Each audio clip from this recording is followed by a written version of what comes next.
Good evening, everyone. I'm Edward Sullivan, and on behalf of the University of Toronto Men's Issues Awareness Society, I'd like to thank everyone who's come out tonight. UTMIAS, how much do I have to shout? Let me know. Can you hear me in the back? There we go. Oh, yes, I'm just trying not to trip over it. There we go. Okay. UTMIAS, and it's a mouthful, I know, has been active at University of Toronto for the past 6 years, since 2012. Is the mic all right? Is that speaker working? Okay. Can everybody hear me now? No? Try to talk closer to the mic. This, The mic's not even close. let's lean over. Let's see if that works. There we go. The mic just doesn't like me. This happens every time, it seems like. Now, back to the speech. UTMIAS has been here since 2012. In the last 6 years, we have had the pleasure of bringing in a wide range of speakers to address critical issues facing boys, men, and families. Farrell has been one of those speakers, one of the first, actually.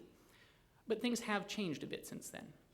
In some ways, we're doing the same things we've done for a number of years, but at the same time, the number of people who showed up that first time would have fit in the first half of the central section. I think everyone can look around and see that we're doing a little bit better than that this time.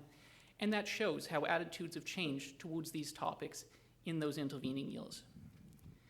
As the administration always reminds me every single time, I do need to tell everyone that we aren't taking photos and videos during this presentation, and that the University of Toronto policy on the disruption of meetings is in effect tonight. On a lighter note, we have sign-up sheets for our email list outside. I hope a number of you will choose to do that as you exit.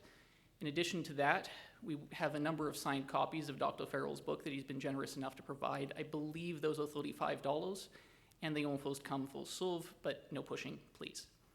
Finally, our sponsor, the Canadian Association for Equality, has a number of things for sale outside, including books, t-shirts, and so on. Justin? Please welcome Justin Trottier. He is the Executive Director for the Canadian Association for Equality, and it's thanks to their generous support that we are able to bring in speakers like Dr. Farrell. Thank you, Edward. Is this better? Okay. I'm sorry, we should have handed this to Edward earlier. We will do that next time. I'm just going to share with you a few quick words, and then we are going to play a 4-minute video, and then I promise we'll get to the main event. So I'm Justin. I'm the director of the Canadian Association for Equality. I also have the extreme privilege of managing the Canadian Centre for Men and Families, which is Toronto's first men's health and social service facility. It's a very unique space. How many of you have visited the Centre for Men and Families? Well, I'm impressed. And how many have benefited in some way by your interactions there? Excellent. Well, I hope many more of you will also come check us out. We're online at menandfamilies.org, and we're available in person at our office, which is located at Jarvis and Carleton, so not too far from here. I want to congratulate, first of all, the U of T Men's Issues Awareness Society for an amazing 6 years of bringing really dynamic speakers to the University of Toronto, and also working jointly with some of the other universities to bring speakers really all across Toronto. It's been a privilege for CAFE to be one of your sponsors, and certainly that includes our sponsorship tonight for this very special event. I wanted to just take a moment to remind us that UTMIA and CAFE, we host events that are challenging. Sometimes they generate strong opinions on various sides. We do this because we really think that these issues are crucially important. Sometimes even I would characterize them as life and death issues. Sometimes they do provoke, sometimes they do bring out, as I said, people with really strong opinions. But we do this in order to raise important dialogue, and then through the services that we provide to actually be a part of coming up with solutions to some of the problems, in fact, that we're going to hear about tonight from Dr. Farrell. So that's why we do what we do.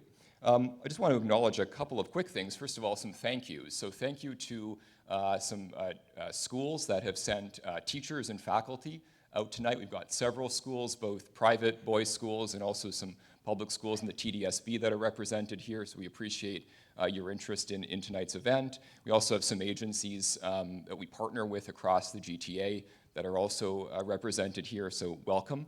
I also want to thank some sponsors. So I'm here from CAFE, so thank you to CAFE for being a sponsor, and to the amazing volunteers, some of them from CAFE, some of them from UTMIA, that you would have met outside taking charge of the tables out there. But also some corporate sponsors, the Gene C. Coleman Family Law Center, thank you for your support, MDI, Matomo Nation, and the Men's and Women's Summit on Masculinity, which, by the way, is taking place Saturday night and Sunday. So you should look into that. And in fact, you've been given little cards that give you a passcode or a discount code if you wanted to go and purchase tickets to that. You could still do that. CAFE is an organization I just want to mention has come a long way, and there's a lot of accomplishments I could go through.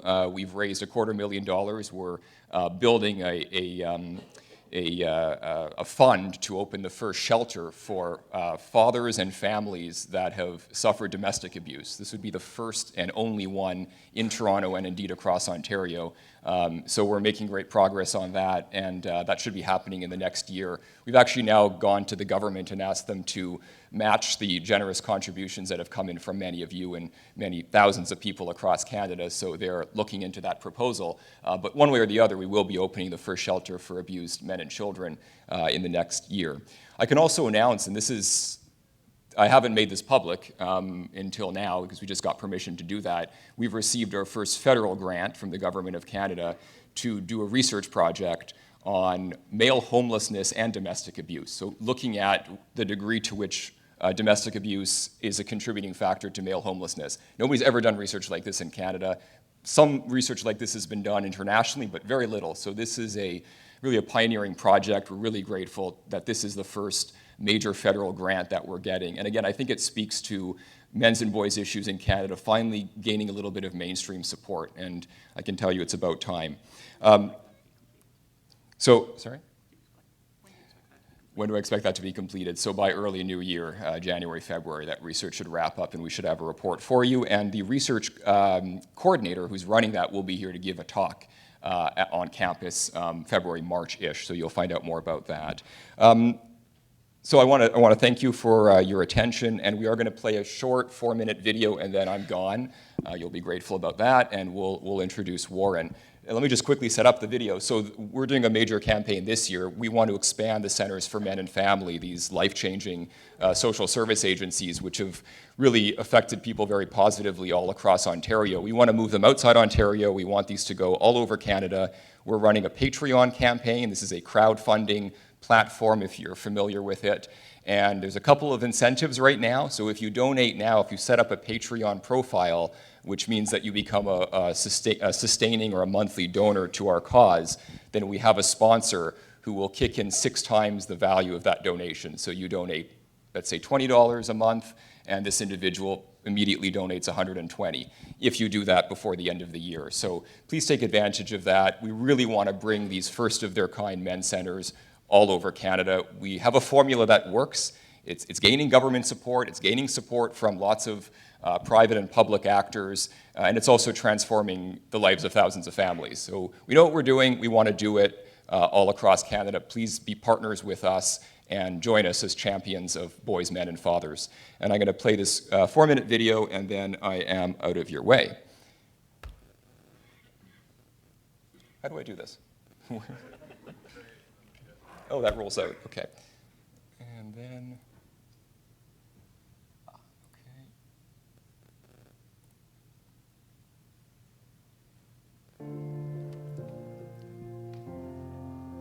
I would say somebody that was in my position now, that I thought that I was at a point of no return.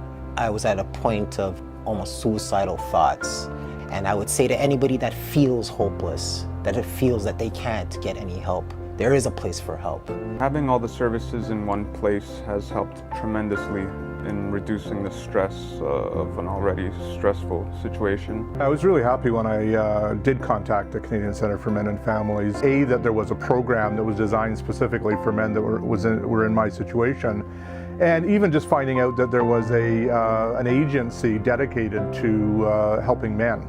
My financial situation wasn't that good, and I found out that it was free. I didn't expect too much in the beginning, but since I've been coming, I've noticed that my relationship with my family has gotten a lot better. I've been a lot calmer in dealing with people, and it also has helped me to open bonds between my parents, especially my father.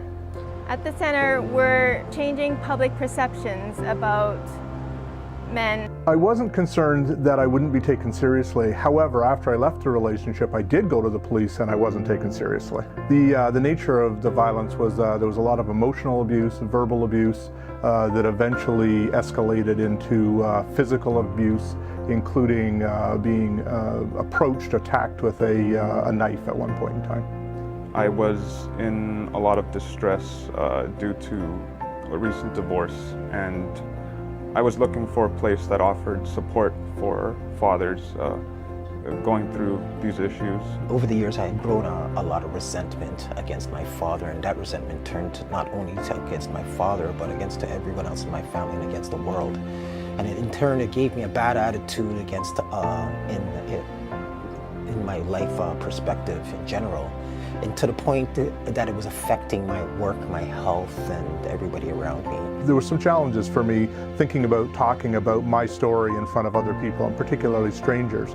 One of the interesting things for me was how quickly, as I said, we came together and just felt very comfortable with each other, and it became very easy to tell my story to them. And as a matter of fact, I get deeper and deeper, and one of the things I get out of this program is I actually start realizing more things about my story when I listen to other men's stories. So in coming into this group has been very powerful for me, and I'd really recommend it to anybody who's experienced any kind of domestic violence or abuse, that they look into this program. The legal clinic has been a tremendous help. They are able to provide the insight that I need when I'm confused about a certain issue, and it also helps that it's a group setting in which I can observe other people's angles of dealing with a situation, and the lawyers are very, very knowledgeable, very friendly. I was really happy to find the Canadian Centre for Men and Families. They have mental health programs, they look after fathers or have programs for fathers who are separated from their children, and there's financial and legal assistance as well. I've had a lot of growth since coming here. There's a lot of things I would have handled differently had I known what I know now. Hearing about how other fathers in the groups have responded to their situations, it has provided me a lot of insight and very valuable information. If I had not gotten help, I don't know where I would be today, honestly, and I'm forever in debt to you all at the Men's Center.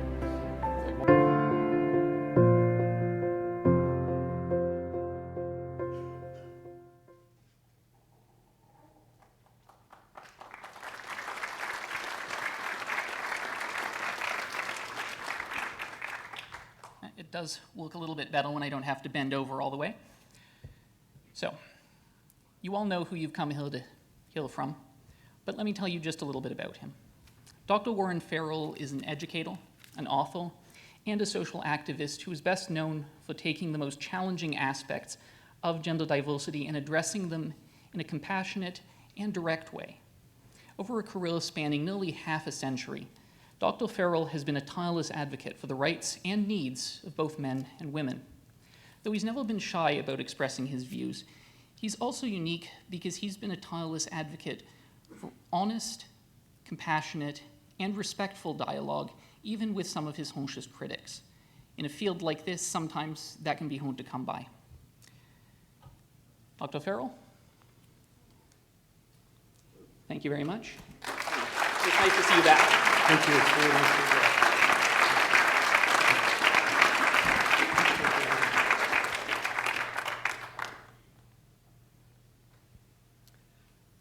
Thank you. It's really a pleasure to be here. I want to thank three people in particular for making this possible, aside from the many people that back them up. One is Ed Sullivan, who is obviously the president of the Men's Issues Awareness Society at the University of Toronto.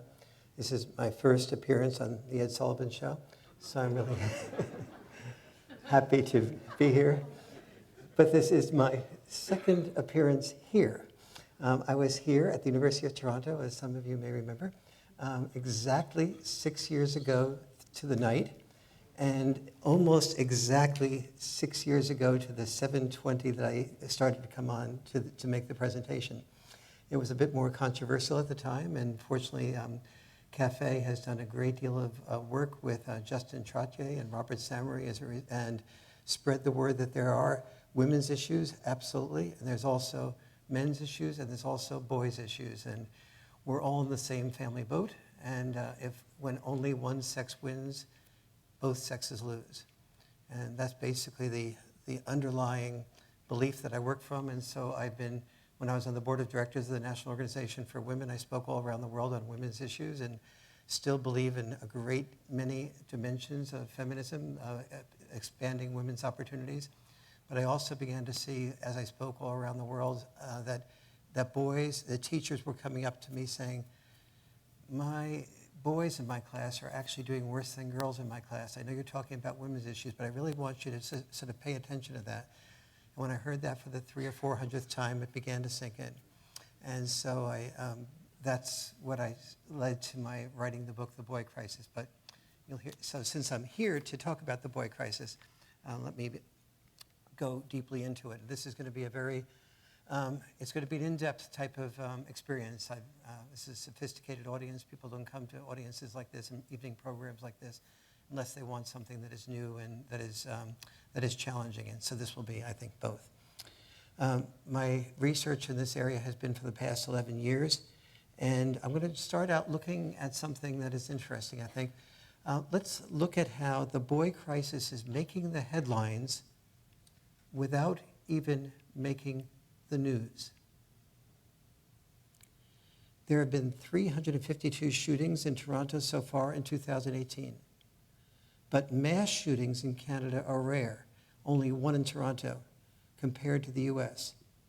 In the US, the day of the Thousand Oaks mass shooting was the 311th day of 2018, and it was the 307th mass shooting in 2018, almost one mass shooting per day. The visibility of the mass shootings in the United States allow us to see what is invisible in Canada.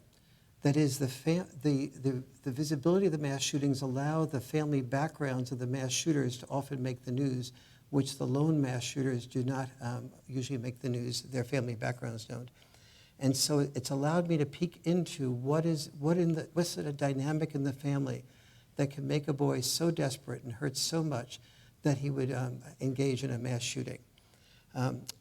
Making headlines are the tragic Thousand Oak mass shooting, which happened a few weeks ago by Ian David Long, and the synagogue mass shooting in Pittsburgh by Robert Bowers.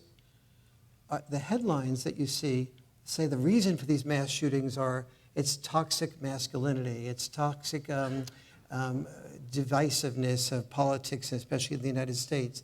It's poor family values, it's violence in the media, it's violence in video games, it's access to guns, it's mental illness. And each of those are players. But our daughters are exposed to the same toxic politics.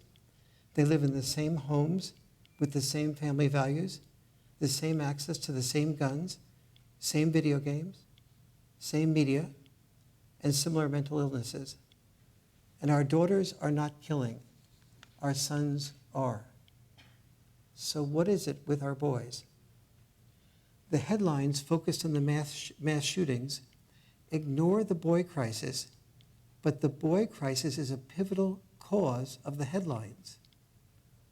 Thus, the boy crisis is making the headlines, but the boy crisis itself is rarely making the news.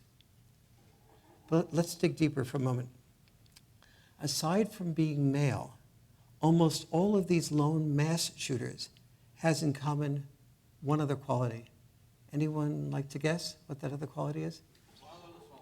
Fatherless home, yes. Somebody's read the Boy Crisis book. Yes, it's minimal or no father involvement. So let's take a look at that for back that up. The 28-year-old Thousand Oaks mass shooter, Ian David Long, had a dad who died of cancer when he was very young. And like many dad-deprived boys, Ian faced a multitude of problems in school and ultimately joined the Marines, also very common to dad-deprived boys. Ian returned to live with his mom for the last 12 to 15 years before he did the mass shooting. The relationship with his mom was so fraught that neighbors often called the police out of fear. In the synagogue mass shooting by Robert Bowers was without his dad since age 6, when his dad apparently committed suicide after being charged with rape. Like many dad-deprived boys, Robert dropped out of high school and was a loner, involved in no school activities, and able to be remembered by not a single classmate. Now, he dropped out of high school, but there were still 3 years for the classmates to get to know him, quote, know him. In the Jacksonville shooting by David Katz, David's parents divorced when David was 11. He lived with his mom during his teenage years in an extremely fraught relationship in which both threatened each other with knives. All of these things that I'm mentioning, I'll be getting to some of the underlying patterns and causes that create these outcomes. Minimal or no father involvement was also common to the infamous lone mass shootings by Elliot Rogers of UC Santa Barbara and Nicholas Cruz of Parkland, as well as the mass Charleston church shooting by Dylan Roof. But the one that fascinates me most, though, is the shooting by Stephen Paddock. Do you remember Stephen Paddock? He did the Las Vegas shooting, which killed 58 people and injured almost 500. Very few people remember that Stephen's dad had been in prison, but close to the time that his dad was about to be released, his dad chose to prove his genius, which he had proven many times before, by escaping the highest security prison he'd ever been put in. His dad succeeded, infuriating Stephen that his dad had to stay in hiding rather than wait just a little longer to be able to return to Stephen. Stephen doubtless tried to prove to his dad that he too was a diabolical genius, worthy of his dad's attention, as he orchestrated the deadliest mass shooting in U.S. history, the 58 people killed and almost 500 injured. One of the takeaways from that is that boys who hurt us. Even as these mass shootings continue to make the headlines, the boy crisis, nevertheless, continually fails to make the news. If we wish to stop mass shootings, we really know the two things that would stop them. They are basically dads in, guns out. Unfortunately, in the United States at least, the conservatives agree with dads in, and the liberals agree with guns out, but it's very difficult to get them both to agree to both. For example, dads in. Boys living in intact families with significant father involvement are rarely doing these lone mass shootings. Almost never. Guns out. Nor are mass shootings happening in Canada, UK, Australia, Japan, and almost any country where gun ownership is but a fraction of that in the United States. It's hard to kill or injure 550 people with a knife. But if we wish to reduce shootings of 1 to 3 people from the 352 shootings in Toronto so far in 2018, then we need to focus on re-involving dads in the family. Aside from the mass shooting, is there other evidence of the boy crisis? What's causing it, and what can we do about it? The first hint, let me see if you can guess what hint comes out of this. The International PISA, the program tests sponsored by the UN, report boys falling behind girls in almost every academic area in more than 60 of the largest developed nations. Anyone want to guess what the hint is? The word developed. I began to see that as developed nations solved one problem, the problem of survival, they typically allowed new freedoms that created new problems. Developed nations typically allow more permission both for divorce and for children to be born to unmarried mothers.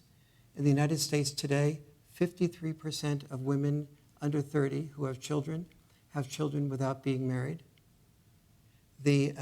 Among women not living with their dad, some children don't know their dad at all. Few children have significant involvement with their dad.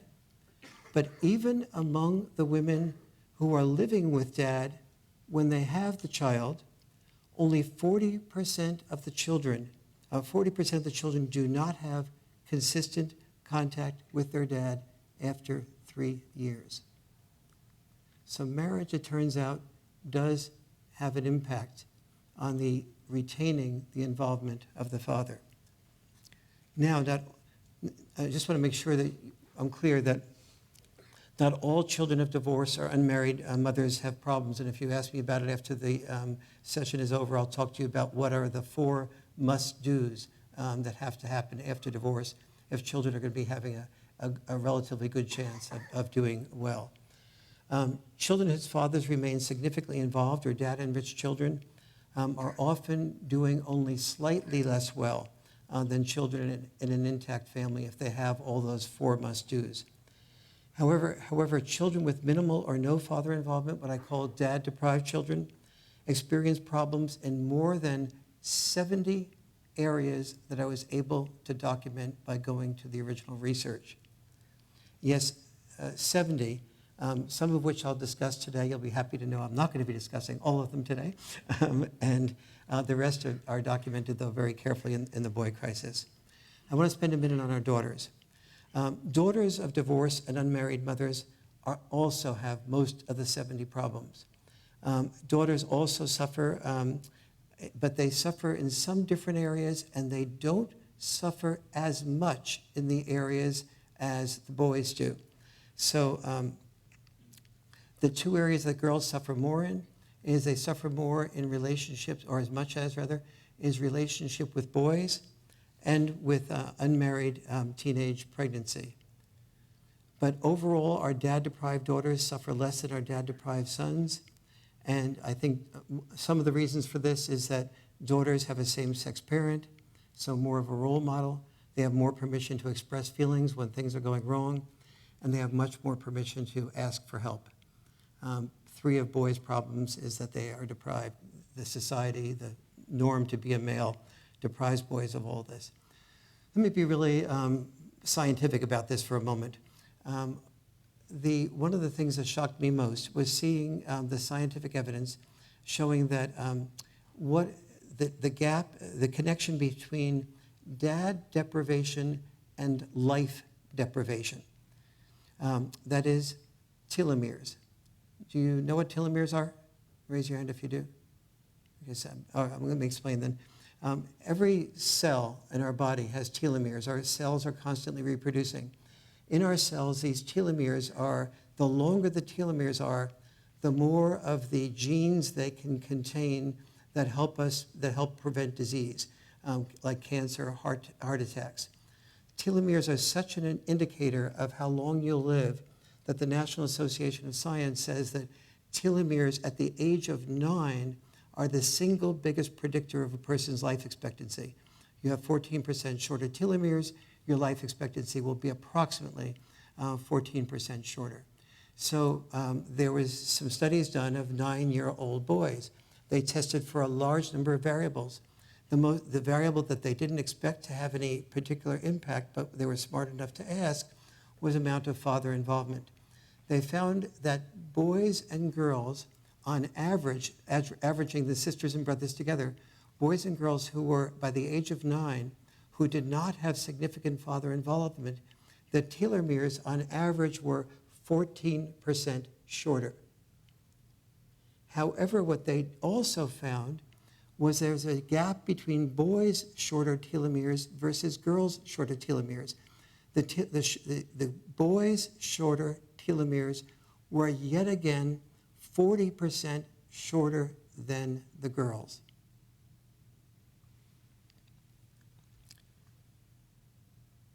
What I saw was that the boy crisis resides where fathers do not reside. But the telomere example is not only scientifically true, it is almost a perfect metaphor for the greater vulnerability of boys to all types of emotional disconnection. When boys and girls break up in relationships and you use gender-neutral criteria to determine the after effect, boys suffer more from breakups in romantic relationships than girls do. Much more likely to commit suicide. And when you measure depression, and not just a female style of measurements of how women exhibit depression, much more depression as well. When boys and girls' families move to different locations, different neighborhoods, girls do better when they move to better neighborhoods with better schools. Boys do worse even when they move to better neighborhoods with better schools. After divorce, boys do significantly worse than girls do in most of the 70 areas, some of which I'll be talking about. I ultimately defined 9 causes of the boy crisis. We'll talk about a few of them, such as education, the feminization of education, what's happening in education, and some of the solutions that can be looked at there.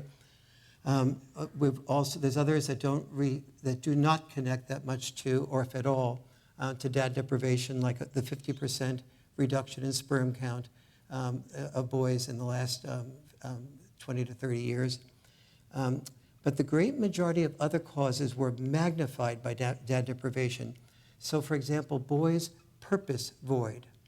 To understand the significance of the purpose void, I think there's probably helpful to understand 3 things.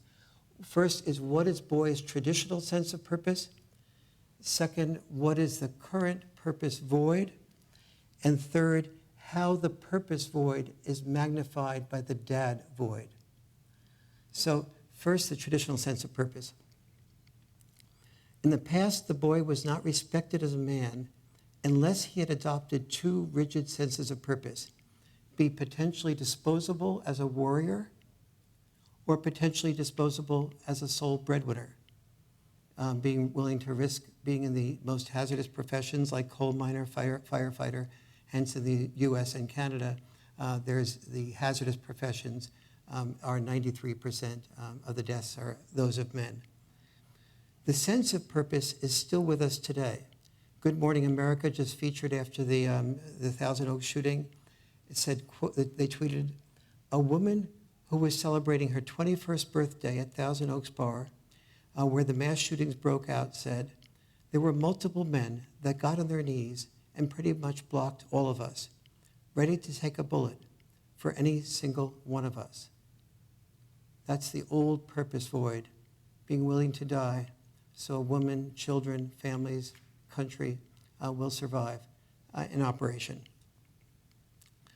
But one of the reasons we don't care about the boy crisis is because our survival was dependent upon training our sons to be willing to be disposable. And it's hard to psychologically attach to somebody you're going to lose. And the characteristics it takes to train boys to be disposable, now called toxic masculinity, refraining from expressing feelings, opening one's heart, asking for help, make it hard to feel a lot of empathy and attachment to the boys. So we've learned not to care about the people who have been risking their lives to save us, except at the moment they do risk their lives or die. The good news is that fewer boys are needed as warriors or sole breadwinners today. The bad news is that millions of boys are experiencing a purpose void, often leaving these boys unmotivated. So boys' purpose void is also a contributor to the boy crisis. You see this especially in countries like Japan, where we're protecting Japan and the boys don't have to be trained to be warriors. And so there's an enormous purpose void among boys in Japan. For dad-deprived boys, though, the purpose void is magnified by the dad void. Without a dad's guidance, a boy's testosterone is much more vulnerable to be channeled destructively, for an example, by an authoritarian gang leader or a drug dealer. With a dad's consistent guidance, notice I didn't just say a dad's guidance, but a dad's consistent guidance, a boy's testosterone is far more likely to be channeled into a constructive purpose. Now, here's the irony. For boys with involved dads or dad-enriched boys, the purpose void of today is actually good news. The purpose void is more devoid of social bribes to be disposable. Social bribes such as being called a hero if you're disposable, if you make yourself into a Marine, a soldier, if you're working 70 hours a week to become a CEO. Therefore, a dad is freer to encourage his son today to discover himself rather than to dispose of himself, to not become a human doing like his grandpa, but to discover himself as a human being for the first time in history. But most dads know it's not good enough to have a dream. A dream without discipline and postponed gratification is a dream that will ultimately fail until a person is afraid to dream.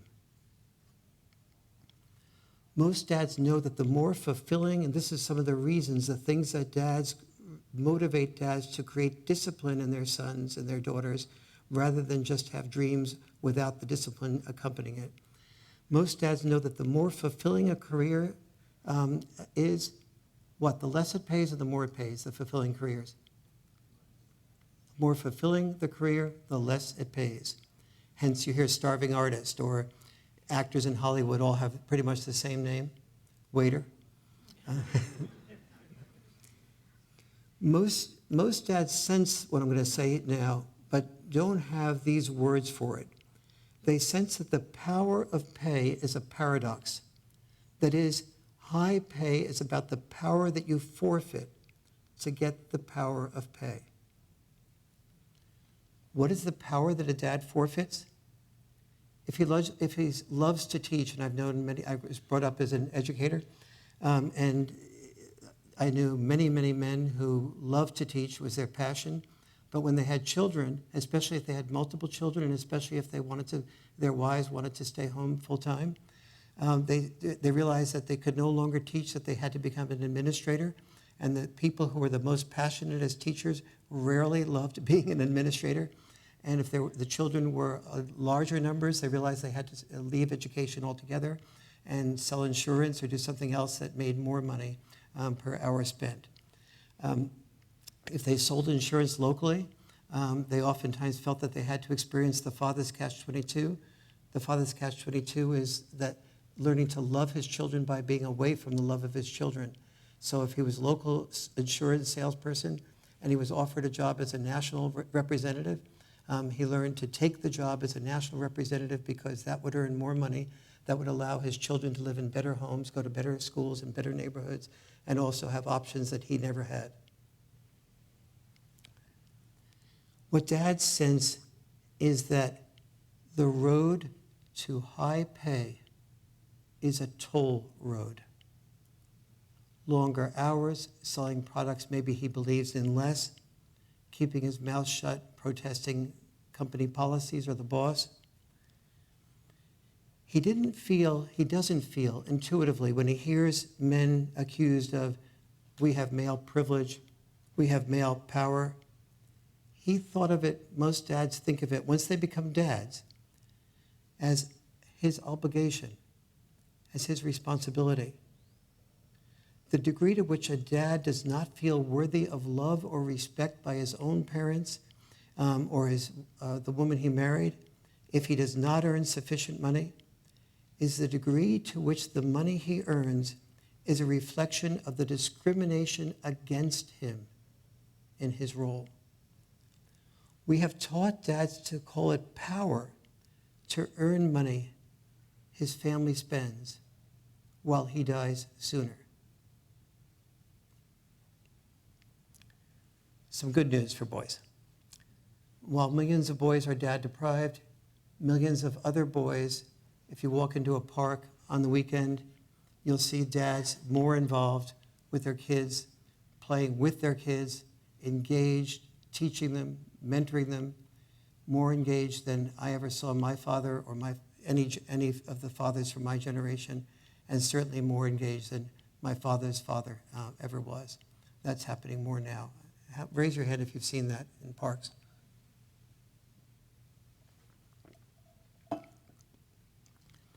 The gap between dad-deprived boys versus dad-enriched boys predicts an enormous gap between our future leaders and boys in crisis.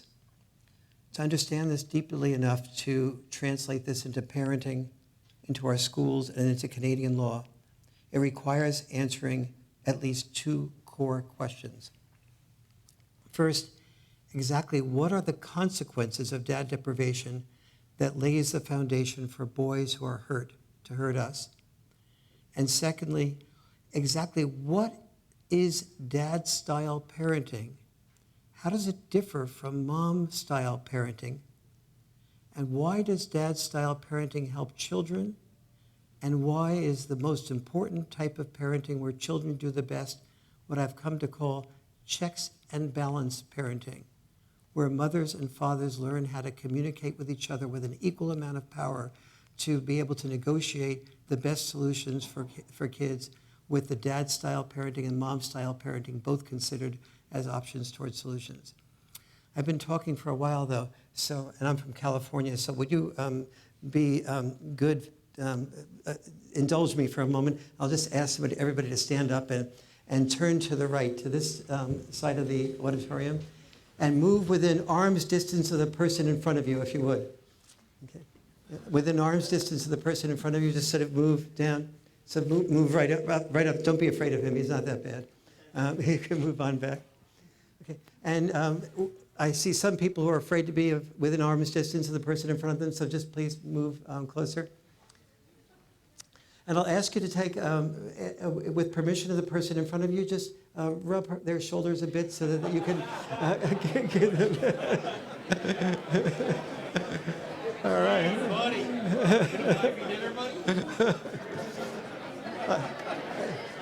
Somebody said higher or lower, please, but tell the person whether you want it harder or softer. I'll ask you to turn around and massage the shoulders of the person who just massaged you. There we go.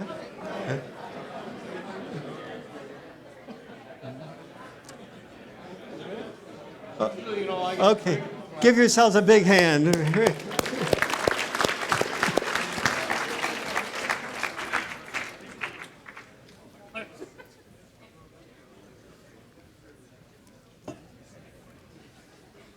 What's the connection of what I just asked you to do to recess, to our schools? Not allowed to touch each other. Well, there's a good point. There's much hands to yourself, not allowed to touch each other. And also recess. In our schools, recess has been cut back significantly in almost all schools in North America and many schools in Europe as well. But now the CDC, the Centers for Disease Control, has just come out with the finding saying that if you're studying for a test, the minutes spent in recess actually connect the brain synapses in such a way that they're more effective in preparing for the test than studying is. But we've become so gun-shy, if you will, of recess, so gun-shy of teasing on the playground, so gun-shy of so many of these other activities, fear of lawsuits in the United States in particular, where we're sort of lawsuit oriented. These are all things that are leading not only, in the case of recess, not only to our sons doing worse, our sons doing significantly worse when they don't have recess, our daughters doing, again, slightly worse when they don't have recess, even in the one area that is the excuse for recess not being used, which is that the kids have to focus so much on the curriculum. They have so many demands on them. They shouldn't do recess. We don't have time for that. Is the reason, aside from the litigation things and aside from too many kids getting hurt. We have the problem of, in fact, recess even being more helpful, again, than studying itself. So this is an example of recess, what you just did. The findings, I said the first thing I was going to do is to share the consequences of dad deprivation.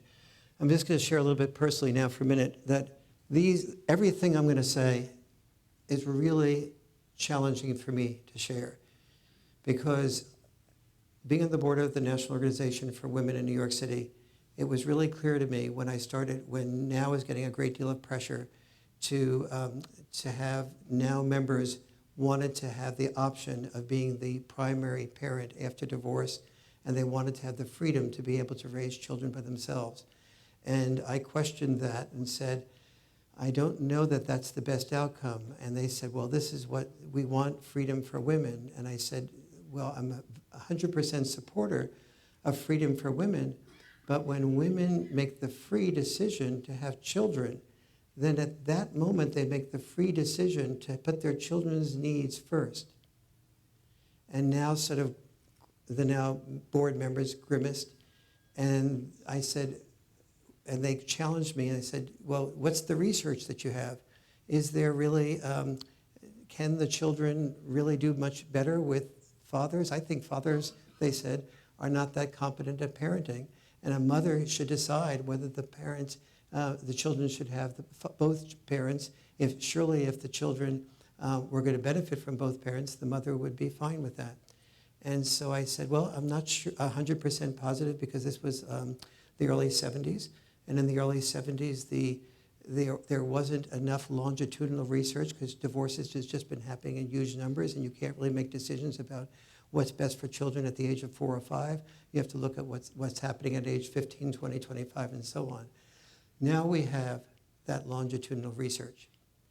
And as I began to get that research and gather that research together, every part of me that I don't feel proud of wanted to find that children did better primarily with mom, because I wanted my job. I was making very, very good money speaking around the world on women's issues. I was up for some major grants and awards, and all of those disappeared, from 50 speaking engagements to 0, as I came up with increasingly the findings I'm going to be sharing with you now, that are most revised and updated in this current book, but I began to speak up about a number of them in the initial stages that got me into trouble. And so I was able to see that I was no longer speaking, certainly at NOW conventions or on college campuses, which have sort of become the extension of NOW conventions. So here goes. The consequences of being either dad enriched or dad deprived. Boys who are dad enriched do better in math and science, even when they come from the most poorly ranked schools, more poorly ranked schools, than do dad deprived boys who come from good neighborhoods, wealthy neighborhoods, good schools. Among boys raised predominantly by dads, only 15% have ADHD versus 30% raised by moms. I'll go into the reasons for that in a little while. Counterintuitively, the more a boy has his father's involvement, the more empathy he is likely to have. This is not saying that dads are more empathetic. They're less empathetic. But we'll see why the less empathetic dads are involved with the creation of the more empathetic children. Dad deprivation, on the other hand, is the greatest predictor of a boy committing suicide. When boys and girls in both the US and Canada, the statistics are almost identical, are at the age of 9, boys and girls commit suicide very minimally and about equally. Between the ages of 10 and 14, boys commit suicide twice as often as girls do. between the ages of 15 and 19. Boys commit suicide 4 times as often. Between the ages of 20 and 24 rather, boys commit suicide almost 6 times as often, as do girls. How many knew about that statistic before? How many did not know about that before? Can we imagine that if that statistic was reversed, that we wouldn't know about it? We would be having a great deal of focus on how are these girls' development so fragile and treacherous that they're committing suicide 6 times as often as boys by their early 20s. And I would care about that. And anyone that didn't care about that, I'd be fighting with. We've seen that behind the mass shootings is dad deprivation, and mass shootings are not only homicides. Mass shootings are also what? Suicides. Not always literally, but for all practical purposes, a boy knows that when he does a mass shooting, it's the end of his functional life. Dad deprivation is also the greatest predictor of a boy being addicted to drugs. We all hear of the drug epidemic. He's much more likely to drink excessively. He's more likely to be a bully, and he's more likely to be bullied.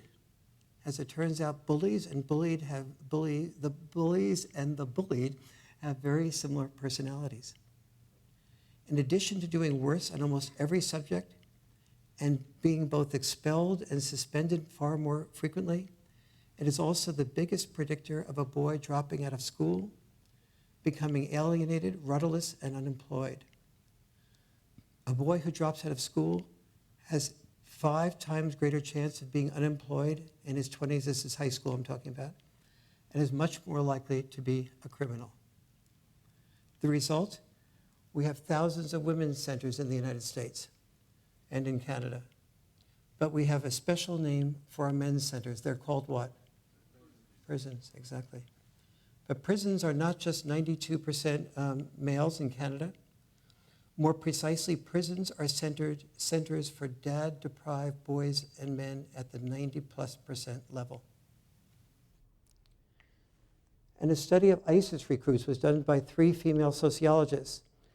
When they came out, when they independently did their group of ISIS recruits, these were ones in prison, the 3 female sociologists happened to mention that a lot of the ISIS recruits mentioned really being at grief with not having their dads involved with them.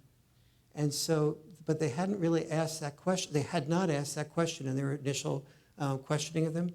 So they went back, to their credit, and asked that question systematically, and it ended up measuring as being more potent and more important than any other single reason for joining ISIS.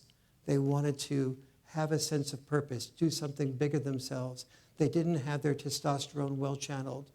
And so if you think about the disaster, the sadness for the boy, and by the way, the females who didn't have father involvement, who were a much smaller percentage of ISIS recruits, they also had dad deprivation as an issue. These boys hurt. Ironically, the availability, especially in the United States, of AR-15 style assault weapons is making us care about boys because it makes it easier for boys who hurt to hurt us. But of course, we're not really caring about boys. We're caring mostly about ourselves being hurt. Second, I promised that I would look at exactly what is dad-style parenting and why does it help children, especially when combined with mom-style parenting, or what I call checks and balance parenting.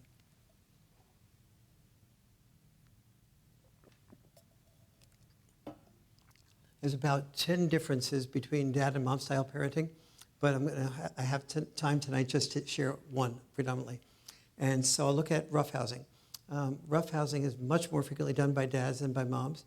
And when dads do roughhousing, usually moms are saying some version of like, yeah, I feel like I have just one more child to monitor here. And the moms are often afraid to interfere because they don't want to be controlling and they want to they see the kids are having fun and they feel, but they're saying in their mind's eye, okay, I don't want to control this, but I know, I just sense that sooner or later something's going to happen. Somebody's going to end up crying. Somebody's going to end up getting hurt. And she's beginning to feel guilty that she's not intervening, but she feels guilty if she does intervene. And so, but she sort of knows that sooner or later something's going to happen. The percentage chance that she's likely to be right is what? About 100%, somewhere between 99 and 100%. But then something even more appalling happens. The roughhousing ends up with somebody crying or somebody being hurt. And Dad says, you can't, Jimmy, you have to watch out. Let's say that the roughhousing was like wrestling, and Dad threw all three kids on the couch, of course. And the game was for it to jump off onto Dad's back and to pin Dad down before Dad could pin the three of them down together. So there's Johnny, Jimmy, and Jane. And Johnny and Jimmy start out all right, but they're really excited, and each one wants to be the kingpin, the chief wrestler. And so Johnny and James start knocking each other around, and Jane is being hurt by the older brother, and the dad stops, and he says, hey, you can't do this, and if you do it anymore, no more roughhousing. And Mom goes, okay, wait a minute, Dad stopped, good. But Dad said if you can, he's going back to doing the very roughhousing that I knew with a 100% certainty was going to end up this. He really is a child I have to monitor. And so at that point, so Dad continues the roughhousing. And then eventually the children once again do what? Somebody gets hurt, somebody starts crying. And Mom is now feeling guilty that she didn't intervene sooner and didn't stop the process, but still didn't want to be controlling. And so she's caught in both between the rock and a hard place. And Dad never explains to Mom, because dads don't read parenting magazines. They don't read the boy crisis and things like that. They don't find out what is there about roughhousing. And parenting magazines don't even contain this information. They don't tell you why roughhousing leads to more empathy, more assertiveness, less aggressiveness, and a series of, and done right, like I'm going to be describing, leads to postponed gratification. So let's break this down for a moment. So what Dad doesn't say to Mom, and moms can't hear what dads don't say, is that when I'm doing the roughhousing, I create a bond with the children. This bond allows me to enforce boundaries without the children rebelling against it, because they want to return to this greater bond and this greater excitement of the roughhousing. So I enjoy the roughhousing independently. The kids love it and I love it, but the bond that it creates allows me to do boundary enforcement. And so when the kids do what inevitably they're going to do, which is becoming too aggressive, I say to them, you can't do that to your sister, your brother, your younger brother. And then I don't stop there, because if I only stop there, that's just a lecture. But when I give them the chance to have what psychologists call emotional intelligence under fire, to see whether once they're excited and they really agree that they should treat their brother and sister with respect, but all that goes out the window when they really want to be the winner in the roughhousing. So then they get a chance to try the roughhousing out again, to see if they can be assertive but not aggressive, to see if they can use eye contact and other things to win in the wrestling match, but not to be aggressive toward each other. And so then they usually fail at that. But then when Dad says, there's no more wrestling now till tomorrow night, the next night, the kids get the same warning, but this time they know they're going to lose their roughhousing, so something is competing against the desire to win and competing against the willingness to shove their sister or brother aside so they can be the kingpin in the wrestling match. So the dad is using going back to the roughhousing, which seems crazy to the mom. The dad is using that for the purpose of seeing whether the kids can act out in real life experience the difference between being assertive versus being aggressive. Dad feels that if he only tells the children that, everybody will agree. Everybody agrees they should be nice to their brother and sister most of the time, but that they won't know how to do that. He feels that the moms lecturing them doesn't give them the experience of operating, of carrying that out in real life. And moms look on, and there's a certain amount of sadness and many times feeling of being disrespected that many moms feel when they notice that when she says something like, be careful, watch out for your sister's needs, brother's needs, that the kids just go right back to agreeing, and she has to repeat it, and she has to repeat it again. And now she's watching Dad, and Dad only has to say it one time, and she feels, what is there about Dad having to say it only one time? What is it, the male voice? Is it male chauvinism? Is it male sexism? Is it, something like that? But I have to repeat it over and over again. And because moms, as a rule, are more involved with the children than dads are, it's really sad that with all the investment, that the mom often feels that she has to repeat something, because when you have to repeat something, you often feel not respected. And so, but again, dads do not share this process with moms, and now the studies just recently are telling us for the first time that the more roughhousing that children do with their dads or their moms, particularly if it's combined with boundary enforcement, the better the children learn the difference between being assertive versus aggressive. And what the father is doing is requiring the children, he's not just asking the children to be thoughtful of their brother or sister, he's requiring the children to be thoughtful of their brother and sister. And if they aren't thoughtful of their brother or sister, he's preventing them from doing what they really want to do, which is the roughhousing. And he uses that same type of strategy with things like, okay, bedtime is at 9 o'clock. If you get ready by 8:30, we'll go back to roughhousing and back to doing whatever you want, including reading their favorite story for bed. And mom says, I love that you are wanting them to do all that, and you're setting a good boundary, but you're not going to really try to roughhouse with them between 8:30 and 9, just rile them up before they go to bed. And Dad says, I'll let them do anything that they want to, including roughhousing before they go to bed. And if they don't sleep well, then we'll reconsider that. But let them have the freedom to make their own mistakes, and then see where that comes from that. Now, something else happened in here if we deconstruct this scenario. One is that it wouldn't have worked if there wasn't something called what? Boundary what? Consequences, boundary enforcement. And the enforcement wouldn't work without the consequences. And so and moms and dads do things very similarly on one level. They both set similar types of boundaries. The key word here is set. Both moms and dads tend to say, you can't have your ice cream until you finish your peas. Kids do the same thing with that setting of boundaries. They test them. And the kids want to have as few peas as possible before they have their ice cream. But moms, so the kids say, okay, I had some more peas. Can I have the ice cream now? And moms will feel, well, all right, tell you what, honey, they'll take a fork and maybe put this number of more peas that you have to eat before you get your ice cream. And then the kid eats about a half of those peas that the mother puts aside. And the mother thinks, all right, I know that the boy just mentioned, or the daughter just mentioned that they had a tough day. I've had a tough day. We have only a few precious moments at dinner time together. Am I going to take these few precious moments, and am I going to make a big hassle out of a few peas? I don't think so. But she sees Dad is making a big hassle out of a few peas. Dad goes, excuse me, we have a deal here. The deal is you can have your ice cream if you finish your peas. You don't have your ice cream if you don't finish your peas. Well, can I have just a few more peas, Dad, then have the ice cream? The deal is finish. You're so mean.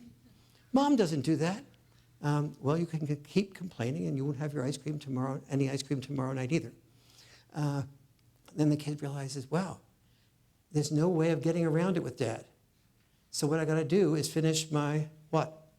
I have to finish my P's. So the child focuses on finishing the P's rather than focusing on manipulating a better deal. And so so moms report themselves to be far more feeling like they're coerced by their children.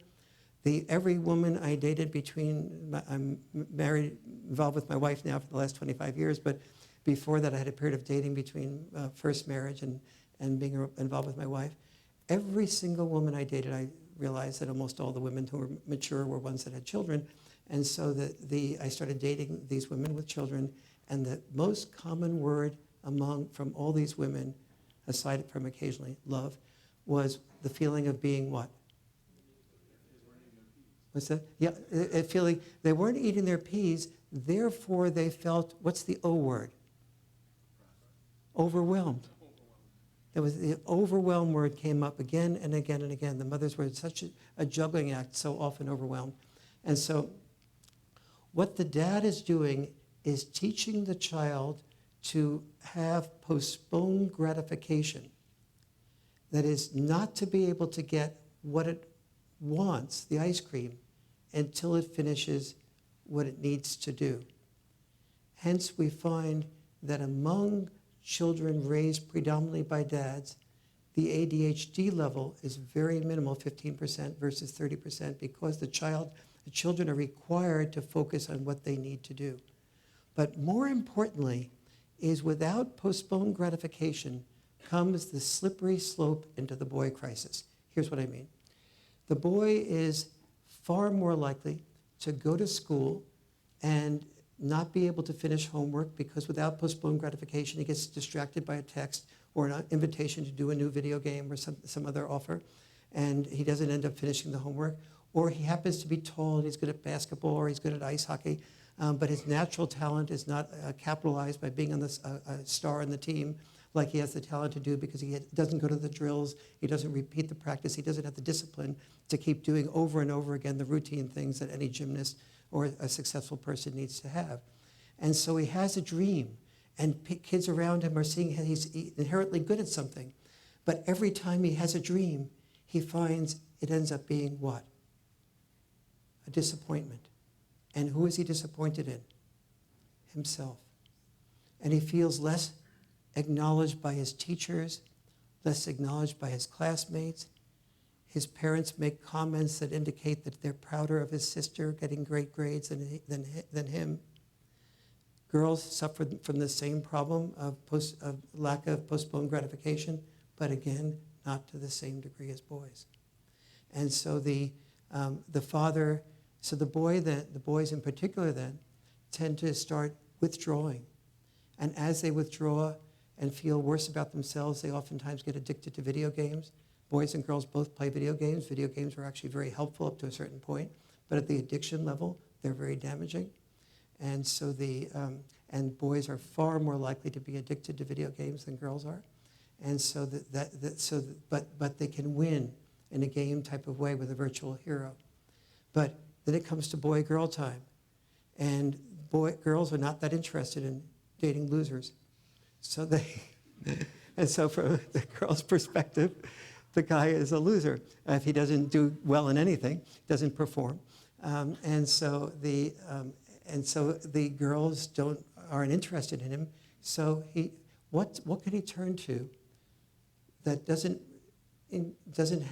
gives him some sexual excitement without fear of rejection? Porn. Pornography is basically access to a variety of attractive women without fear of rejection at a price he can afford. And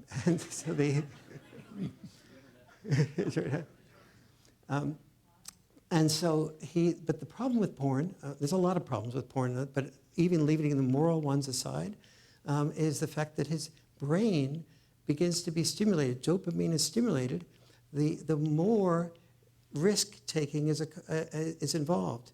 And so he gets addicted to more and more risk-taking with women.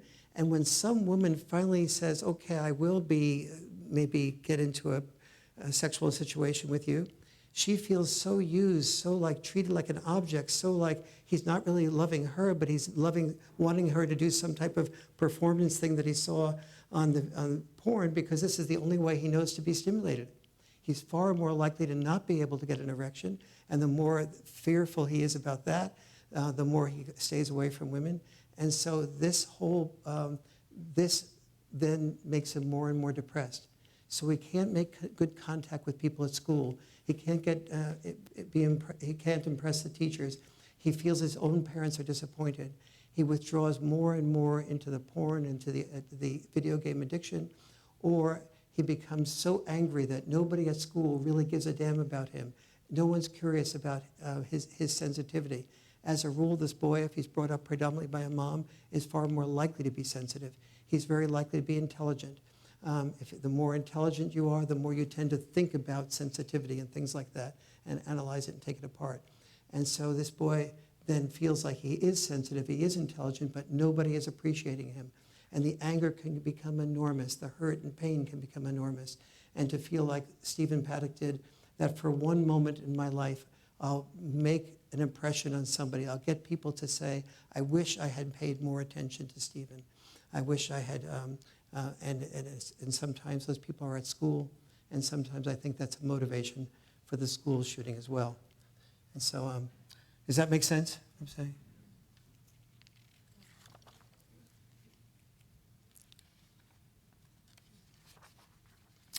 I want to deal with what we can do about this in schools. I went to Denmark recently and spent some time at the schools there.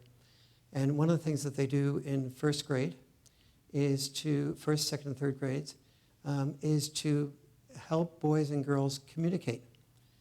I teach couples communication classes all around the country, and I know very clearly that, the US rather, I know very clearly that the Achilles heel of all human beings is our inability to handle personal criticism, especially from a loved one, without becoming defensive.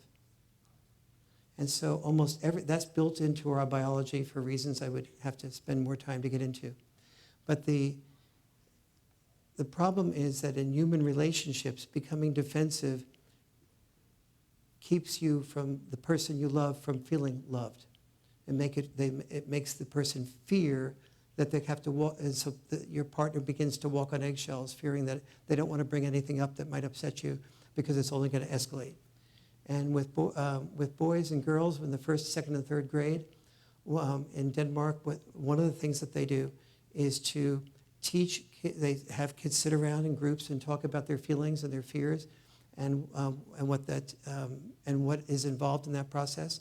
And they, and instead of seeing the kids, their colleagues, their classmates as objects, they begin to see them as real human beings. It's very difficult to pick on somebody that you understand their heart, their passions, their fears, their feelings. You pick on objects, like when you prepare for war, you always objectify the people that you want to have be the enemy because it hurts less to be rejected by an object than it does to be rejected by full human beings. It's why women who feel rejected by a man will call him a jerk.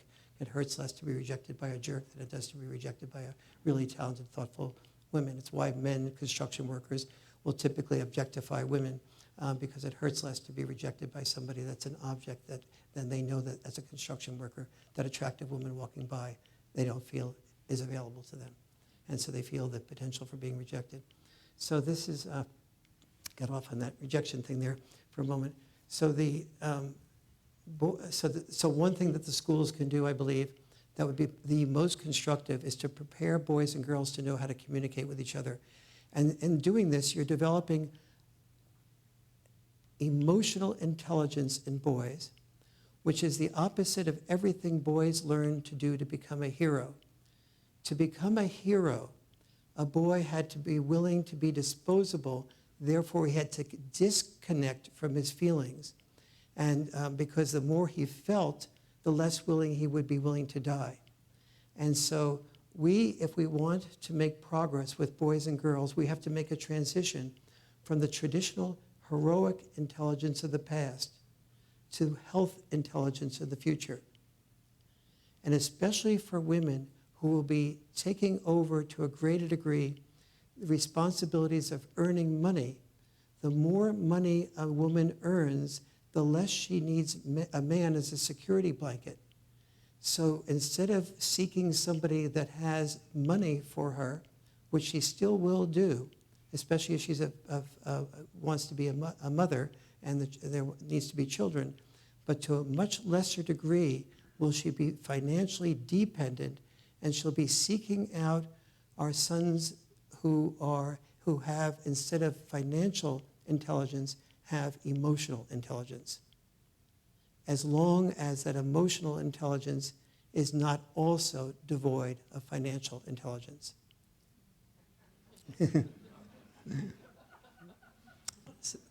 The women who want to be mothers very rarely marry a man who's reading The Boy Crisis in an unemployment line.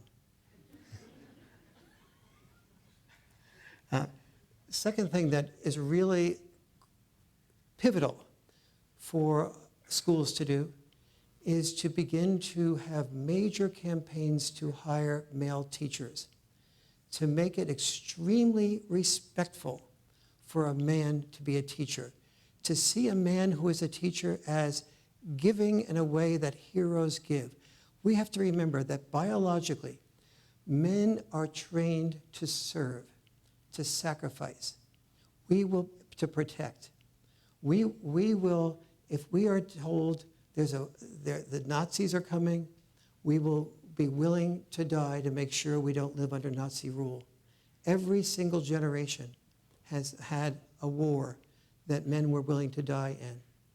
So if you tell men you are needed as fathers, you are needed as male teachers, the men will respond, even if they are not paid that much. Firefighters, 93% of the firefighters in Canada are males. Very few of those males, almost all the very high percentage of those males are what? Volunteers. What's the pay of the volunteer firemen? Respect, honor, purpose. You offer a male respect, honor, and purpose, and you will get him to be a teacher, and you will get him to be a father. We have to create a concept called father warrior, where a male who is a father is overcoming all the barriers in this world, in the developed nations, for a man to be a full-time father. So a man can walk, a young man can walk into a party, and a woman says to him, what would you like to be? What is your profession? He says, I'd like to actually be a full-time father. That she doesn't just walk away and never come back, and the only person that comes to him is the reporter. So that's a whole cultural change that needs to occur. That cultural change needs to happen and start happening in our school systems, where it's not just father warrior in theory. It's training boys to be empathetic as part of father warring. It's training boys to know what their just dad-style parenting is that is needed. It's training boys to do checks and balance parenting and communication with the mother. So it's all this that has to happen in the school curriculum. That's those things, that emotional intelligence is more useful for boys than the next trigonometry exam. Third, recess. We've already talked about that. Fourth, vocational education. In Japan, 1/4 of the Japanese male population and about 1/5 of the Japanese female population are in tracks called vocational education. When they graduate, 99.6% get jobs. In the United States and much of Canada, boys who are not academically inclined are oftentimes failing out of school.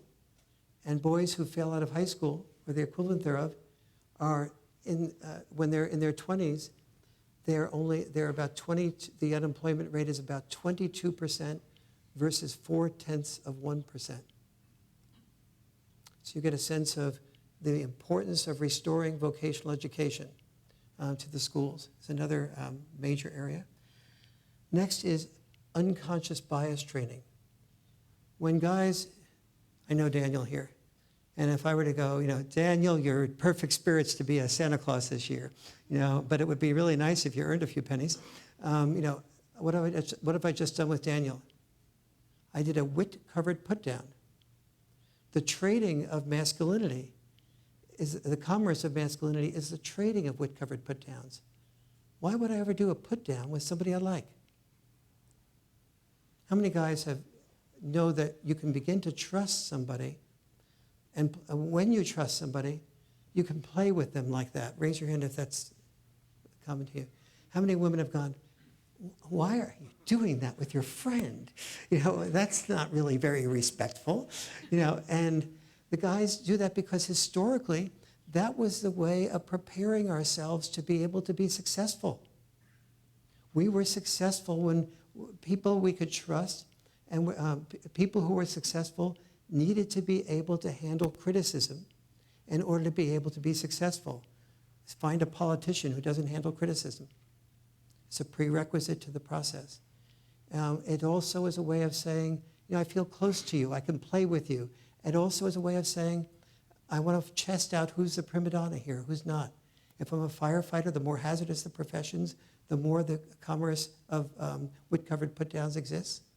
The more hazardous the professions, the more somebody needs to know that somebody can be teased and is not sort of like all fearful of being violated, but needs a trigger warning, or it feels like something is a microaggression. These are things that are just like really alienating to the hazardous professions, because they know that if somebody needs a trigger warning before they're hurt or in order to be a friend with, that if there's a collapse of the roof and I'm a firefighter, I'm not going to think that the person who needs a trigger warning is going to risk his or her life to save mine. It's an instinct that firefighters and all hazardous professions know. And so what the answer to that is not just continue doing wit-covered put-downs. There's a price to doing wit-covered put-downs, which is there's a shield that happens. The response needs to be, rather than a hashtag #MeToo for women only, it needs to be not a hashtag #MeToo monologue, it needs to be a hashtag #MeToo dialogue. What makes the workplace right for women? What makes it right for men? Let's talk about it. Let's not make HR HER.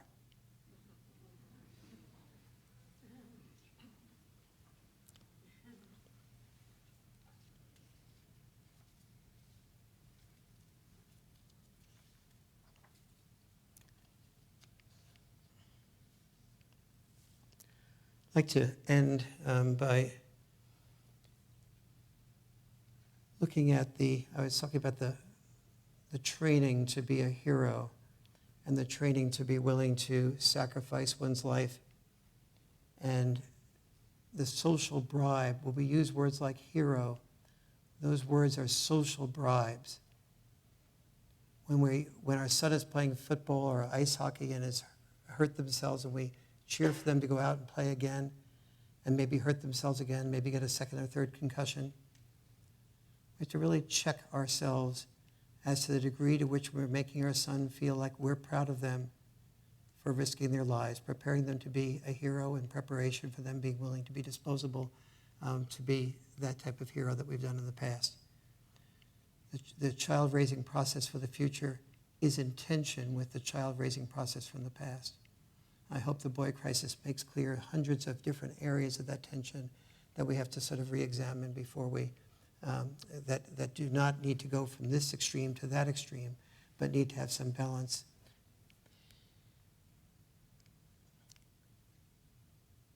Just think of this auditorium right here.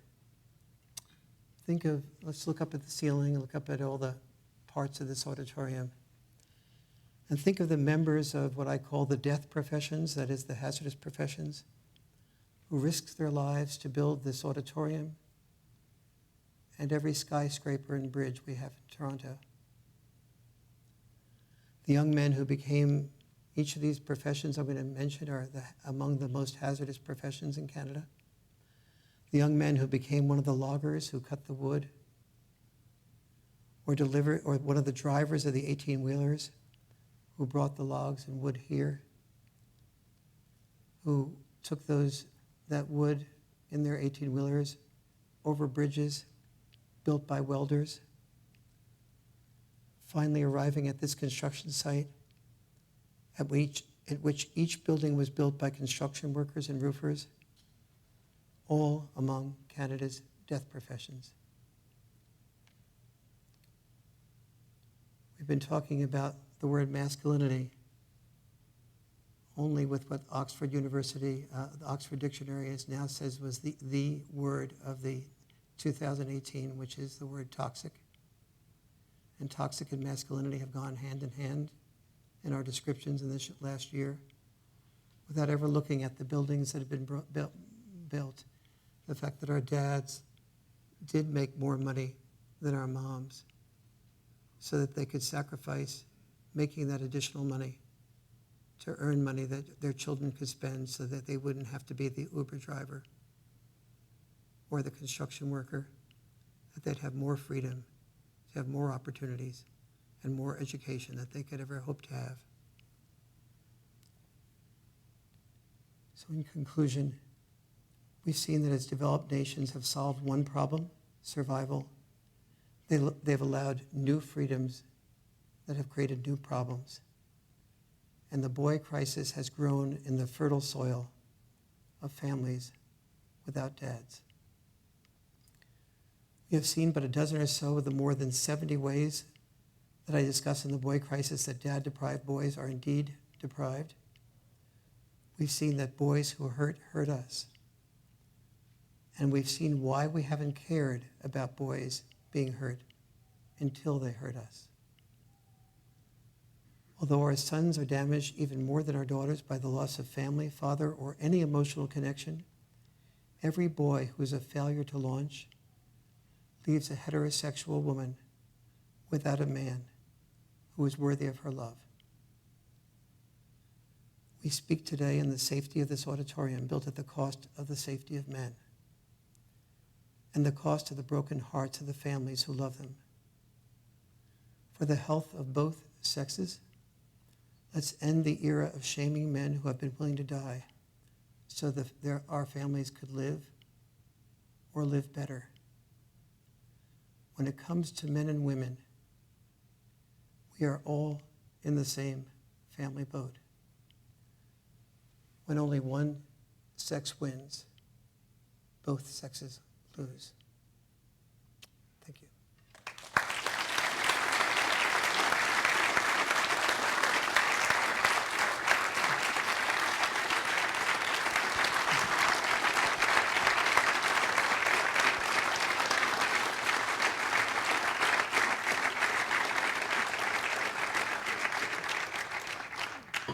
Dr. Farrell, thank Yes. you so much for coming to talk to us tonight. We're not quite done yet. We have two more things before the end. I've been told that Dr. Farrell has a bit of an activity prepared for everyone. And after that, there will be an opportunity for some questions. Before that, I'll be doing an audience participation, 100% audience participation activity, which will be by far the highlight of the evening. There we go. You've paid your dues now, by listening to me, but I'll explain more later. You've heard it from the man himself. Before we get there, though, I do have a couple more announcements. Firstly, Justin has asked me to remind you, now that you've had an opportunity to hear the talk, that part of the package you were given earlier tonight includes a donation code. There are options for single donations or monthly donations, and those will go to help the many, many good things that CAFE is doing at the moment.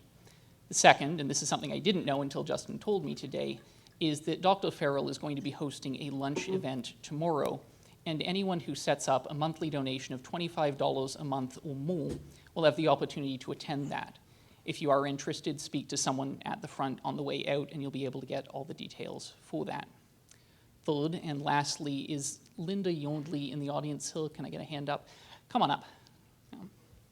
Linda is working on a Boys Achievement Initiative, and we figured that because of the great turnout tonight, this would be an opportunity to let her say a few words to a crowd that we knew would be interested.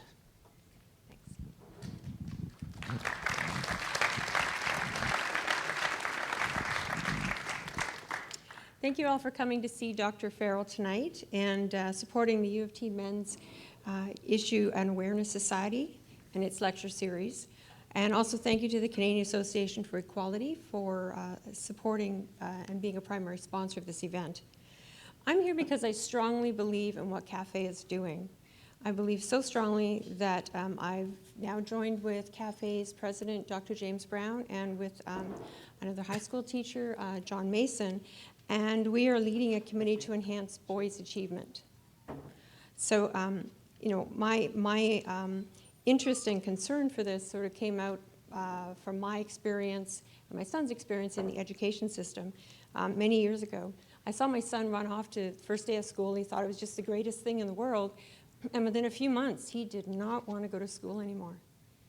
And I saw, you know, my friends and their sons starting to become underachieving boys. And I didn't understand what was going on. And I started to see and notice that what's really happening, a lot of what Dr. Farrell mentioned tonight, I've experienced, and I think most of you as sons may have also experiencing these things where the education system is not friendly to boys and their kinetic energy. They've removed a lot of the balls and the gym equipment out of the recess time. Boys aren't allowed to run on the grass. And a lot of things where boys need these type of things to burn out their energy so they can come back in and pay attention in the classroom again.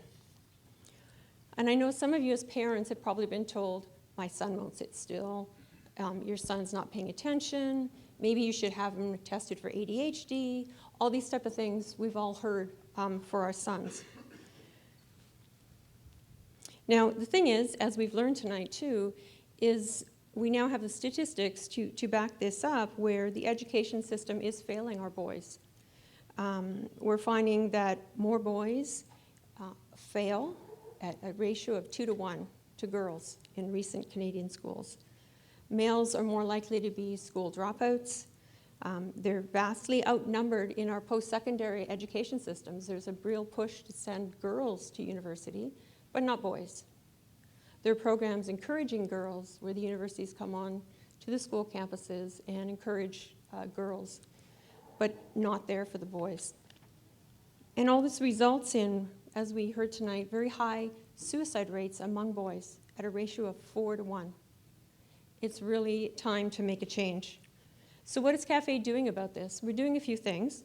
One of the things we started this year is an annual award for the most improved boy. And what that means is we take a look at the boys in school, and we look for ones that have improved, most improved academically between grade 8 and grade 9, but also that are involved in extracurricular activities. So we did 2 awards this year, one to the Port Credit Secondary School and one to the Holy Family Catholic School. The other thing we're doing is we're providing a consultation to the Ministry of Education. They've recently come out on their website. You can all take a look, and they've asked for public support and any comments you may have. There's 5 particular questions I have on the list, and you have between now and December 15th to go in and submit what you feel about the education system, maybe to talk about some of the issues we heard here tonight. So we're going to be submitting a submission asking for the educational approach that provides diversity of learning experiences required to meet the full range of both boys and girls. Put an end to programs that only support girls in our school systems and open it up to both boys and girls. We want to make sure that both boys and girls have equal opportunity in our school system. The other thing that we're going to be asking them for is to hire more male teachers. Boys need role models, and we really learned that tonight as well. We're also meeting with researchers from the Boys Education Strategy at the Toronto District School Board. We're meeting with them to share information and see how we can work together to make some of these activities come through. And we're also here educating you on the boys' crisis. So please take a look at our website. There's some resources at the back. And I fully support what CAFE is doing. I very passionately believe in this, and I think it's time to help our boys and our men. So if you feel as passionately as I do about this, hopefully you'll feel you'd like to support us in any way you can. We'd really appreciate it. At the end of the evening, at the back of the table, you can talk to myself or John Mason about our submission to the Ontario education system. If you have some suggestions, we have a sign-up sheet there. If you want to submit your own opportunity, that's great too. Okay, and thank you so much.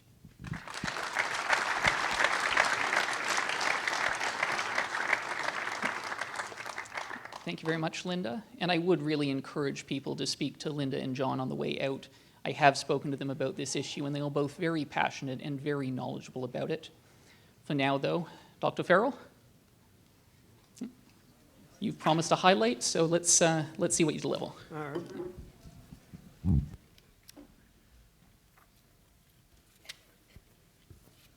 I'm going to ask you to all close your eyes with me. I won't be closing my eyes.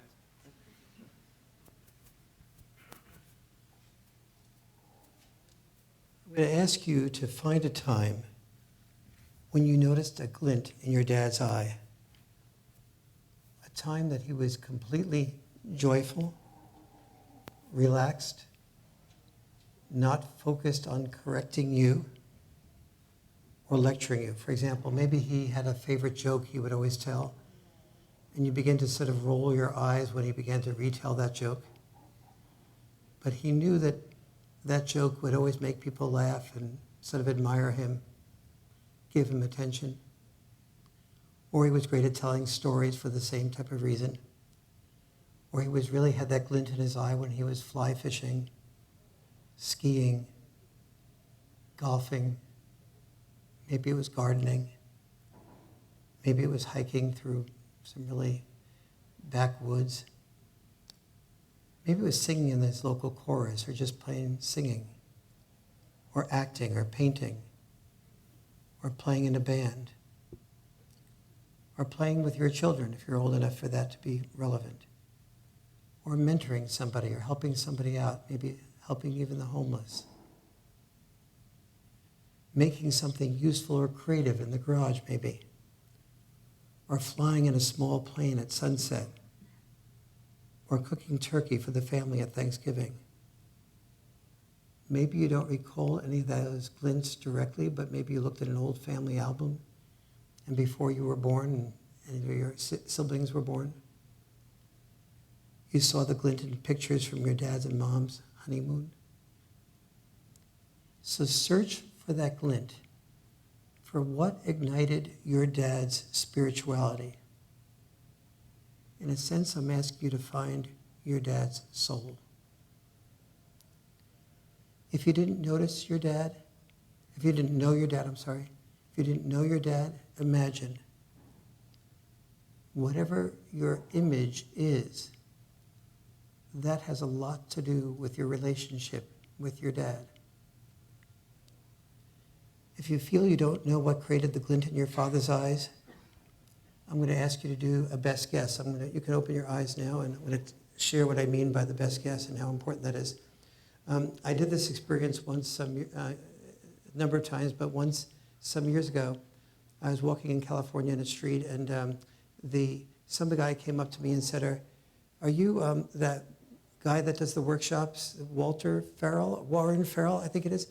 "Yes, that's right, Warren Farrell, you got it." "Well, can I share a story with you?" He goes, I go, "Yeah. I did that experience that you asked us to do. It was before Father's Day, and I decided to ask my dad on Father's Day what created the glint in his eye, and what he really would have loved to have done if he could have done anything he wanted to with his life." And his response was, "You attending those New Age California workshops again, airy-fairy stuff. Jim, you will become a man when you stop asking, what do you want to do? What do you want to be? And you stop doing what you need to, you start knowing what you need to do, what you really have. Being a man is not having a dream. It's fulfilling obligations and fulfilling responsibilities. I guess, Jimmy, you'll never understand that." And he said, at that moment, I was furious at you. I felt you should have known better than even to have us ask questions like that of our dads. And he said, just as I was feeling those thoughts, my dad started crying. And I had never understand more, and I had never seen my dad cry except when my mom passed away prematurely. And my dad, that was the only time he'd ever let himself cry, and now I'm seeing him cry again. And he saw that I was concerned, and he put his hand on my shoulder, and he said, "It's okay, Jim." And I said, "What do you mean it's okay? It's not okay if you're crying." No, he said, "I'm crying for different reasons. I guess I just didn't think that anybody would ever care enough to ask." So I'm asking you to care enough to ask about what created the glint in your dad's eye. If your dad's not alive, you can ask it in your mind's eye, and that will have an impact on your relationship with your dad, how much you feel loved and how much you appreciate the sacrifices. But if he didn't, if he is alive, I'll encourage you to ask him directly after this experience, after we go through this experience and you know how to play it, how to work it out with him. So I'm going to be asking you now to get into groups of 3. Do not start anything, but I'll ask you to get into groups of 3 without the person. If you're here with somebody, get into a group of 3 without that person you're here with, so that way you can share both of your experiences later with this person and double your learning process. If you have the option to, or you can do it, get together with at least one person from the other gender in your group. Do not start anything until I'll give you the next instruction to start. Just right now, just find the group of 3.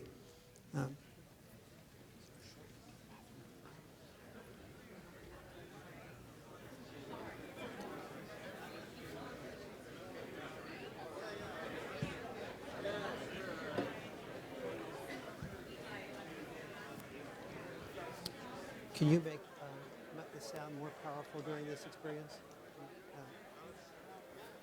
Yes, up as high as it can be, so that I can interrupt the noise. Raise your hand if you do not have a group of 3. Okay, look around, find the person whose hand is raised, and invite them to join your group. Some people are shy.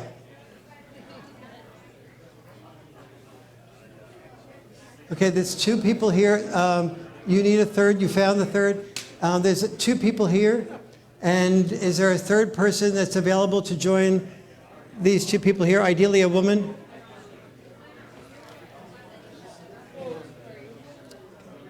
We need one more person here. Looking for one human being. Can you come up and join these 2 here? Oh, you have 2. You're also looking for a third. Is there one more group of people that... Okay, very good. You come on down and join these 2. That's fine. We can work with that. We're getting desperate now. Oh, and you don't. Oh, this back there. Those 2 guys at the very back need somebody. So, guys. Oh, they just found somebody. Is there anyone else that is not in a group of 3? All right. Do you need somebody? There we go. You have 2. Look at the guy and the woman that's raising their hand there. They desire you enormously. They desire you. You have, yeah, these, okay, very good. Yes. Yes. It is ideal, yes. You need an extra person? You have 2? Oh, you have an extra person, okay. Is there someone that needs an extra person? Okay, all right. I'll now ask you to sit down if you can, but if you can't, then stay standing. Sit on the edge, but sit in a triangular fashion so you can all see each other. So, so this group here will have to have somebody facing the other one. So just sit on the back of the chair or something. Okay, here's what I'd like you to do. I'd like you to think about what created the glint in your dad's eye. And I'm going to be asking you to share with the other 2 people in your group what's your best guess as to how did you come to that conclusion that this was the glint in your dad's eye? When did you see that? When did you feel that in your life? And tell that story to the group. And then I'm going to be asking you to share with the group what your dad actually did for a living. Now here's the trick. If your dad loved to fly a small plane, let's say, and he loved the sunset and the clouds coming through the sun, and he wrote poetry based on that, and then you say, my dad became a pilot. He did just what he wanted to do. Understand the enormous difference between what creates the glint in your eye, which was in your that father's case, the poetry, the sunset, versus flying for a living, which was FAA regulations or the equivalent of FAA regulations and responsibilities and timing and no freedom, complete responsibility. Or if your dad loved cooking turkey at Thanksgiving and when everybody sat around at the table, your dad seemed to have a glint in his eye. And then you say, oh, he did exactly what he wanted to do. He became a chef. The glint in your dad's eye came from being with family, cooking for family, not for cooking for strangers.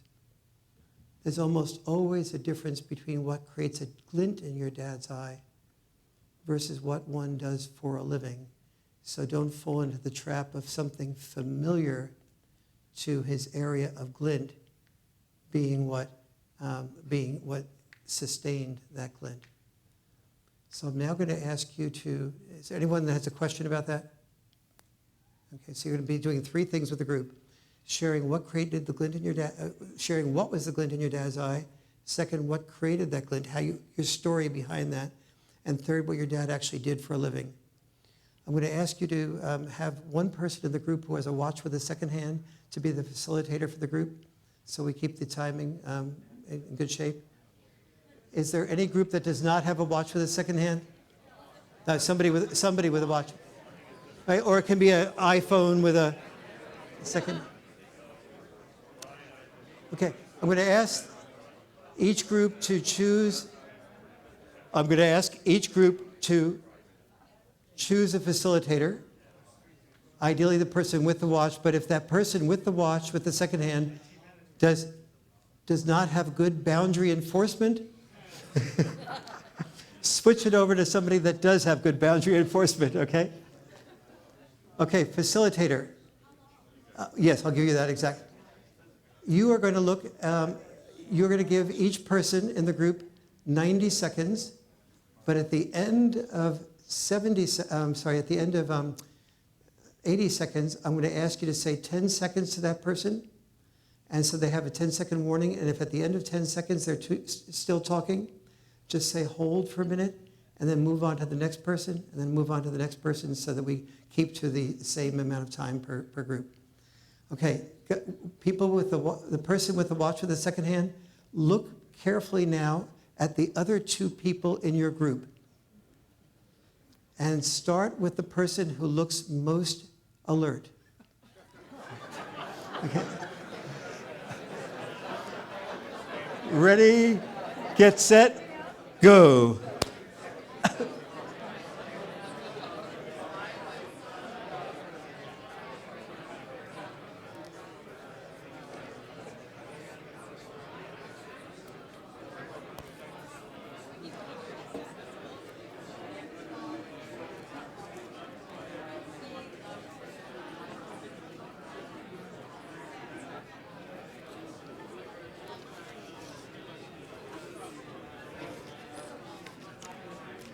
Don't worry about it.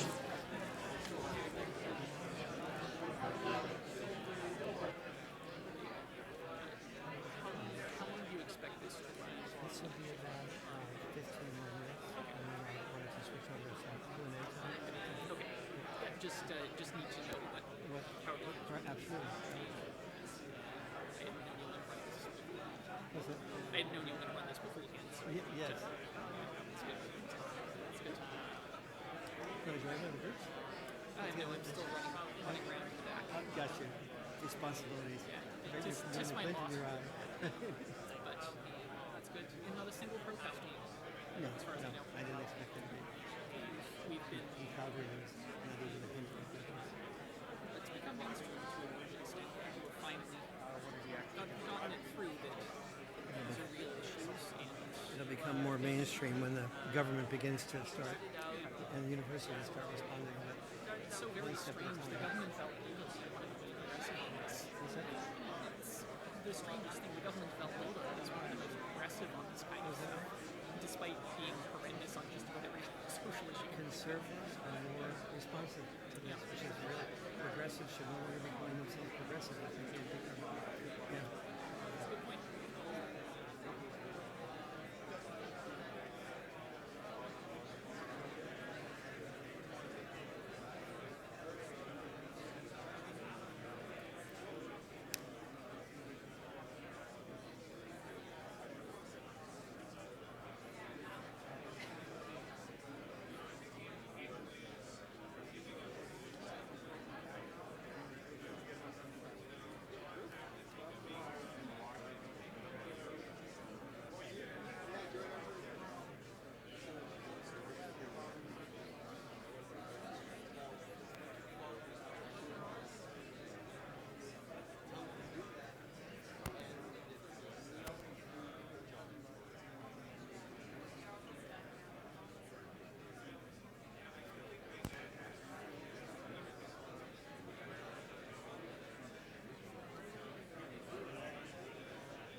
Take 10 more seconds to complete process.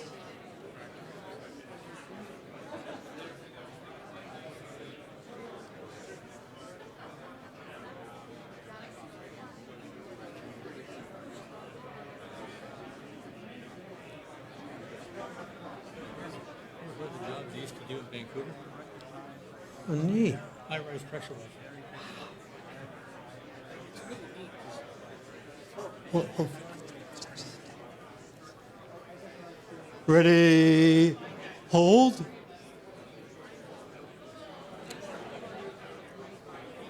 Ready, hold. I ask you to sit back down and reconnect. Give yourselves a hand for going through this.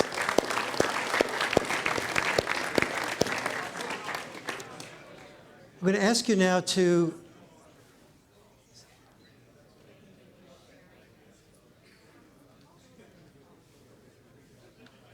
I'll ask the people who are standing just to sit down to join us. I'm going to ask you to raise your hand if one of the things your dad wanted to do, or that created the glint in your dad's eye, was something to do with helping people, being in the arts, being in caring professions, doing things that were very caring for others. Raise your hand if that was one of your glints in your dad's eye. Okay. Music, yes.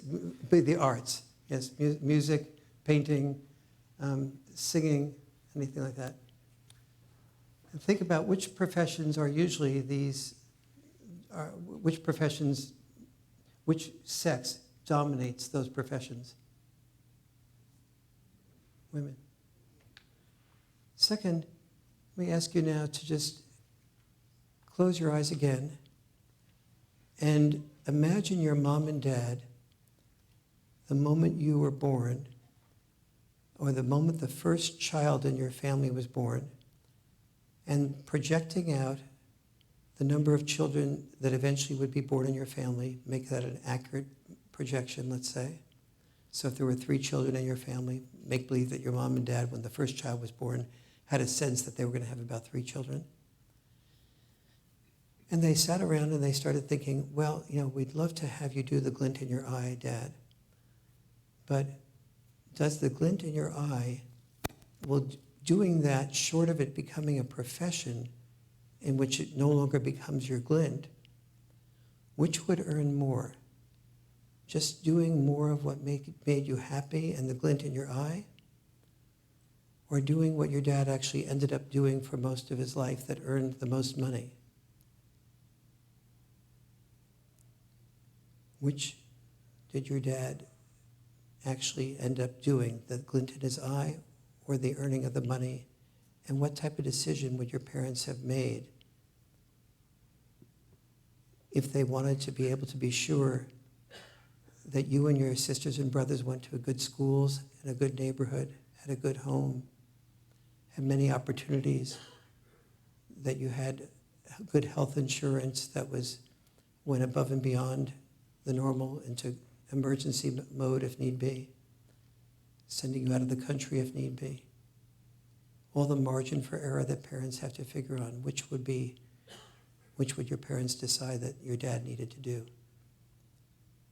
I ask you to open your eyes and raise your hand if you think their decision would be more along the lines of your dad doing what he did versus glint in his eye. Just raise your hand.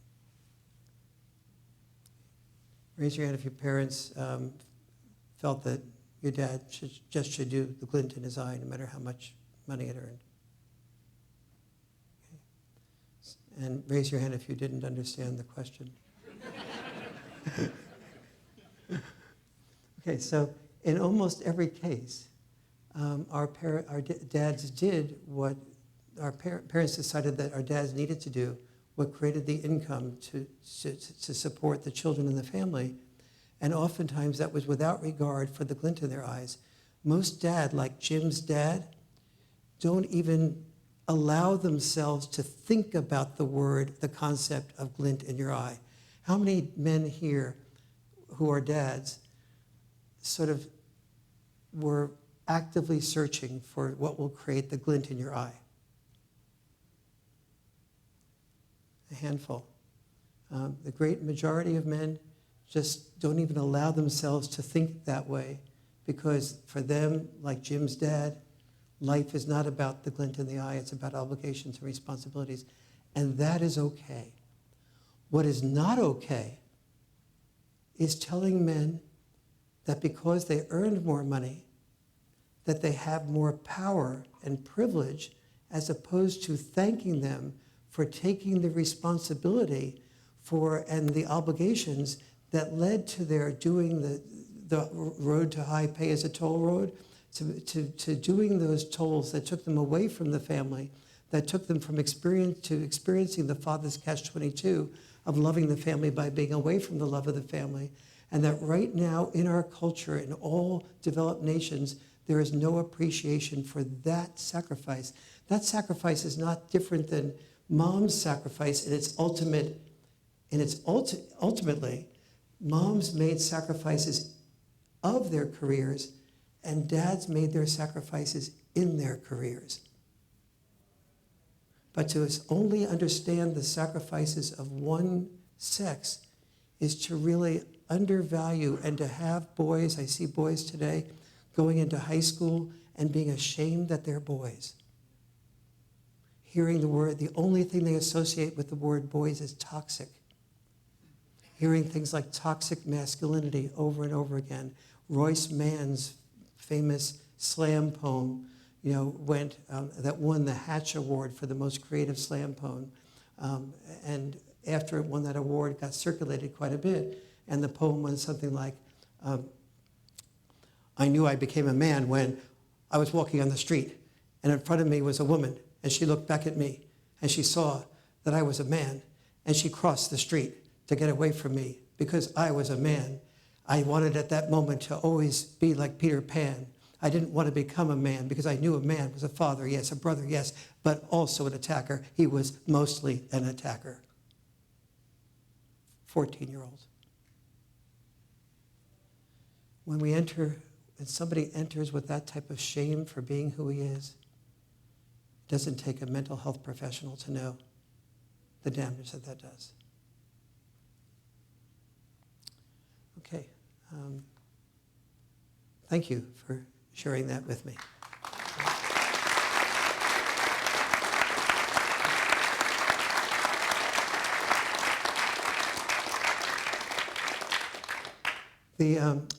I'm going to do some Q&A now, but I don't do Q&A the normal way. I will ask you to stand up, say your name, so I can speak to you as a person rather than as a lecture object. I feel like in this group of people here that real respect for you suggests that you all have contributions to make. I'll be leaving here Monday, but what will be here is each of you and I want you to sort of see who makes comments that you feel are intelligent and thoughtful and maybe align with you, and see that, and maybe make connection with them afterwards so that you have a stronger community here. And it's not just dependent upon me being here. I will, because of time, I'll only allow one comment per question, and then I'll give my perspective on it as well. You look like you had your hand about ready to be raised. Say your name. Yeah, name. Name. Oh, sorry. Jim. And I do counseling, and I'm involved with street homeless youth. Mm-hmm. Are you familiar with the Tavistock Institute agenda for social engineering? I've only heard of it. Yeah. It's in England, and at the end of the Second World War, all the Nazi propaganda programs were transferred to it. And every time there's new developments in knowledge of brain and mind and socialization, etc., it's transferred in there, and the programs are improved. What we're seeing, including with the boys and feminism, is an implemented social engineering to, in a sense, disempower the males at this particular juncture. So I bring that to your attention because I thought maybe people might want to take a look on the net at the Tavistock Institute and Dr. John Coleman, who talks about these programs of social engineering, which is then implemented through the universities and, let's call it, the Commonwealth nations. So this is a reality. And making a very positive contribution to the development of boys? No, it's the opposite. The opposite? I mean, what you're seeing with the boys is an implemented agenda. Okay. If you look at the Second World War, which was the last time the females were in abundance in the workplace, I don't want to say the word capitalist, but those who are in charge of the greater amount of money, instead of waiting till the war happens, they implement the females into the workplace in preparation for a world war. Mm-hmm. So they keep moving closer to that peg of that, in which case they send the males off to be slaughtered. Thank you. Yeah. Thank you, Jim, very much. Anybody have a comment on that, or before we move on to the next? Okay. Yes, you had a comment on that. Say your name. Oh, you have a different question. Okay. All right, since there aren't any comments, and that was basically a comment, I'm just going to leave that there since I don't know a lot about the Tavistock Institute. Anybody else have a question? Just raise your hand. Okay. All right. Thank you. Say your name. My name's Jerry. I just wondered what you thought about prenuptial agreements, especially since the courts seem to be biased against men, I believe. I'm particularly thinking of one case in Toronto that was celebrated in the media about 5 years ago. It was a huge article in Toronto Life. It was about the McCain family, a huge potato empire family, where the prenuptial agreement, many of the provisions were set aside by a female judge. And I'm just wondering what you think about that. And it seems that some of the judges are elderly, some of them are ill, they're mentally ill. Canadian Mental Health Association says 25% of the population has a major psychiatric illness. This is the whole population of the judges? The whole population. Judges, I think, judges and doctors and lawyers is probably a higher percentage. So, no bias. You want to make sure. I'm not biased. No, I'm just saying the facts. So your question then is, what do I think of prenuptial agreements? What do you think of prenuptial agreements and the legal system that seems to be biased against men? Okay. So let's take the legal system being biased against men, because that's the larger issue. So anybody have a comment on the legal system being biased against men? Say your name. And can you stand up? My name's Ken Maynard, and yeah, I kind of had the same type of experience like that gone through. But since I've went through my separation and divorce, starting in 2010, I became a divorce mediator. And I'm baffled. You became a divorce what? Mediator. Right. And I'm baffled to this day when the wife offers mediation to the husband, and it's sort of this common culture that the family courts are against males, and the husband says, F you, see you in court. And I'm going, whoa, buddy. But it happens so regularly. Yes. So, you know, it's a very complex issue. Yes. Good. I'll give a comment and then I'll open up the question to a woman who would like to ask next. I do a lot of expert witness testimony around the U.S. and Toronto, Canada, and I have seen a great deal of bias in the court against males being equally able to have an equal amount of time with the children. What concerns me most is the amount of research that I've done on this, and it's so clear that everybody wins when both parents are about equally involved with the children. But the four must-dos, just hold for a second, Daniel, I'll be right back. The four must-dos that must happen after divorce, that the courts really need to be educated on and enforce are these. We have enormous evidence that you'll see in the Boy Crisis book on that there needs to be approximately an equal amount of time between mom and dad after divorce if the children have had to have a reasonable chance of doing well. The mother and father needs to live about 20 minutes drive time from each other so the children don't resent the parent that they're going to because they're losing activities or friends' birthday parties or whatever.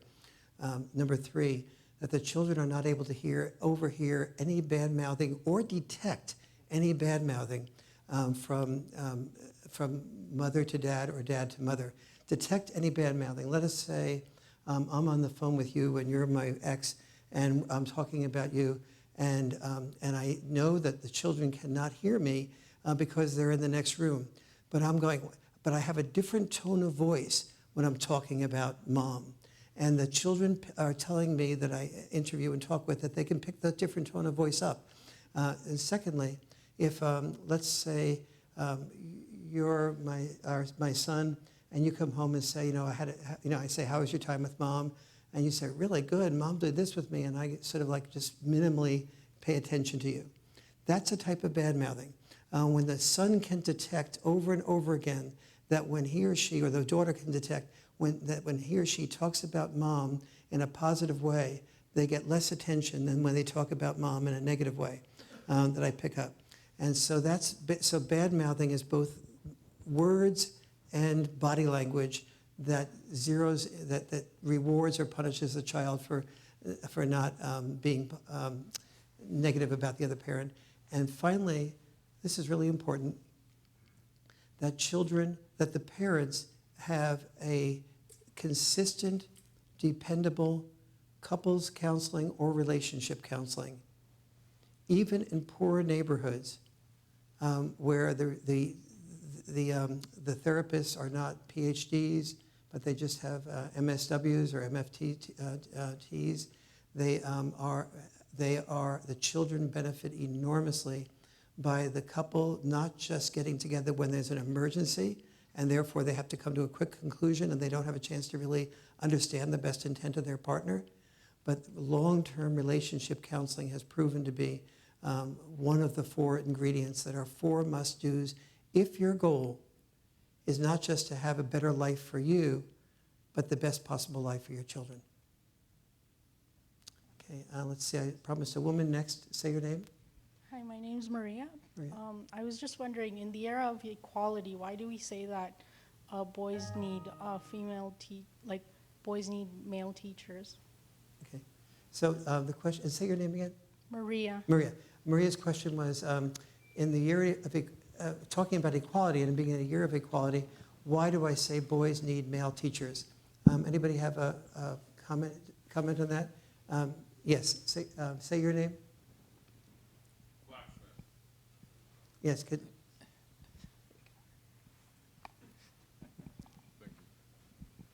As a male teacher, I get one of a few different ways. They think you're either some sort of magic talisman. You walk into the classroom and just abracadabra, hocus pocus, you'll solve all the issues that took the last decade and a half to come to fruition by your presence.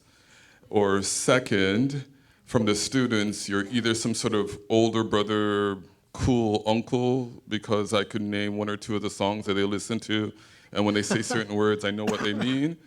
Or three, then I'm the triggerer, I get the negative daddy issues, and I've been there for 17 minutes, and they hate me already, and I'm thinking, I just got here. So as for boys, why you need men as teachers, look at the teacher staff. Take as much time as you need to count on your hands how many black male teachers you had from primary school to high school. 0? How many male teachers you had? 3, 4, 5, half a dozen maybe? It's hard to be something when you don't see that thing. So yes, I'm not against girls or sisters wanting to become engineers, but look at nursing, look at teachers, look for males, you won't find them. When I tell them I work with youth, people look at me sort of, why? Why do you want to be a teacher? Or they look at me and says, do you get a background check? And I'm going, twice a year? Why do you ask? So why male teachers matter? Be something when you can see something. Not that it's not impossible to be something that you haven't seen, but it's a lot easier when you see that thing and you see that thing in a positive light. If you have a drug dealer in the community and he has lots of money, lots of women, and lots of cars, you can emulate that because it appears as successful. But if you don't see any male teachers, why would you consider becoming one yourself? When it's much easier for you to drop out of school or become an engineer. Thank you. Really good answer. A much better answer than I could have given. So, Maria, I definitely don't want there to be only male teachers. I hope you didn't interpret me as saying that. Let's have Maria have the microphone for a moment so her voice can be heard. No, I just thought, I don't think it matters. I think if you have a good female teacher and you're an ambitious student, the teacher, like the gender shouldn't matter. Yes, okay. So I'll do a little bit on that now. We do know, Maria, that the gender of a teacher matters, but it especially matters if a boy comes from from a mom-only home, and he goes to a mostly female-only elementary school. He then goes through the early years of his life without ever having a constructive male role model.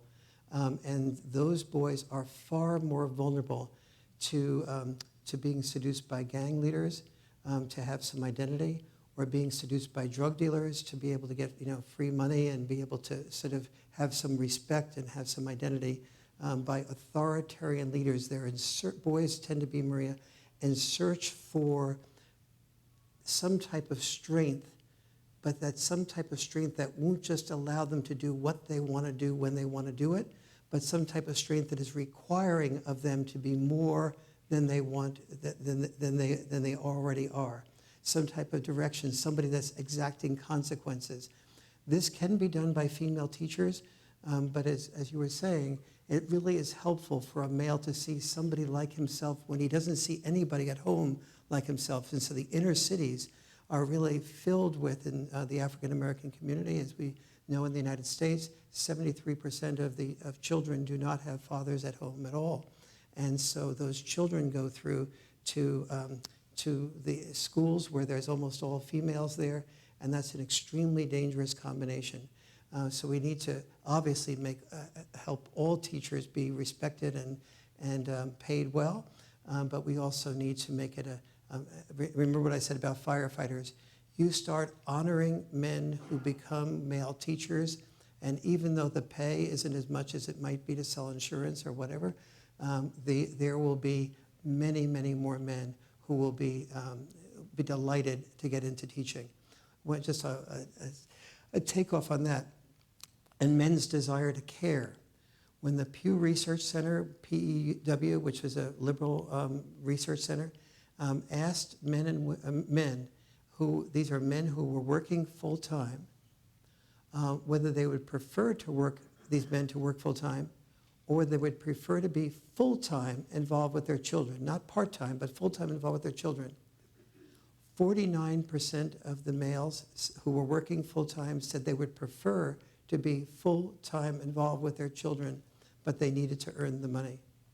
So there is out there in the male psyche an enormous desire to be involved with the caring professions, but we've put all our emphasis on the STEM professions and the importance of women getting into those, which my former wife was a vice president of IBM and American Express, and I'm very much in favor of my own wife.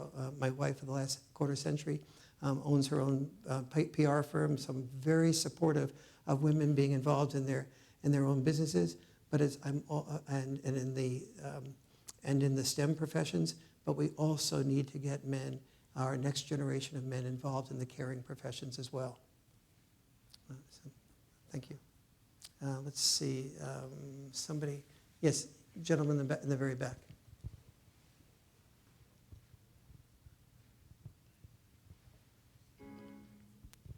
My name's Kaleem. You got a piano introduction? Yeah.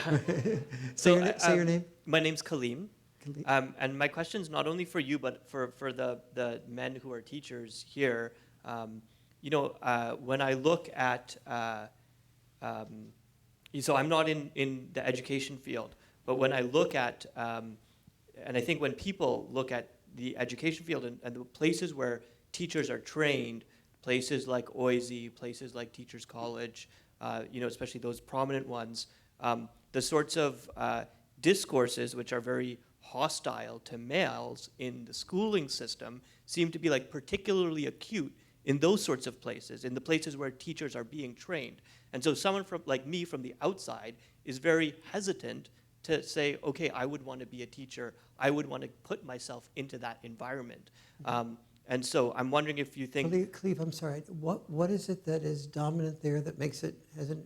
like discourses that are very like identity politics, divisive discourses so that contain a lot of political correctness, yes. Very anti-male ideas, right?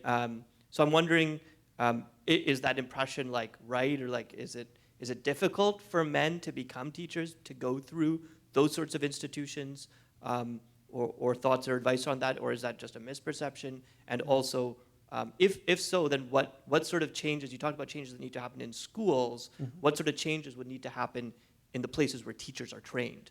Very astute question. To encourage males to become teachers. Are there any teachers here?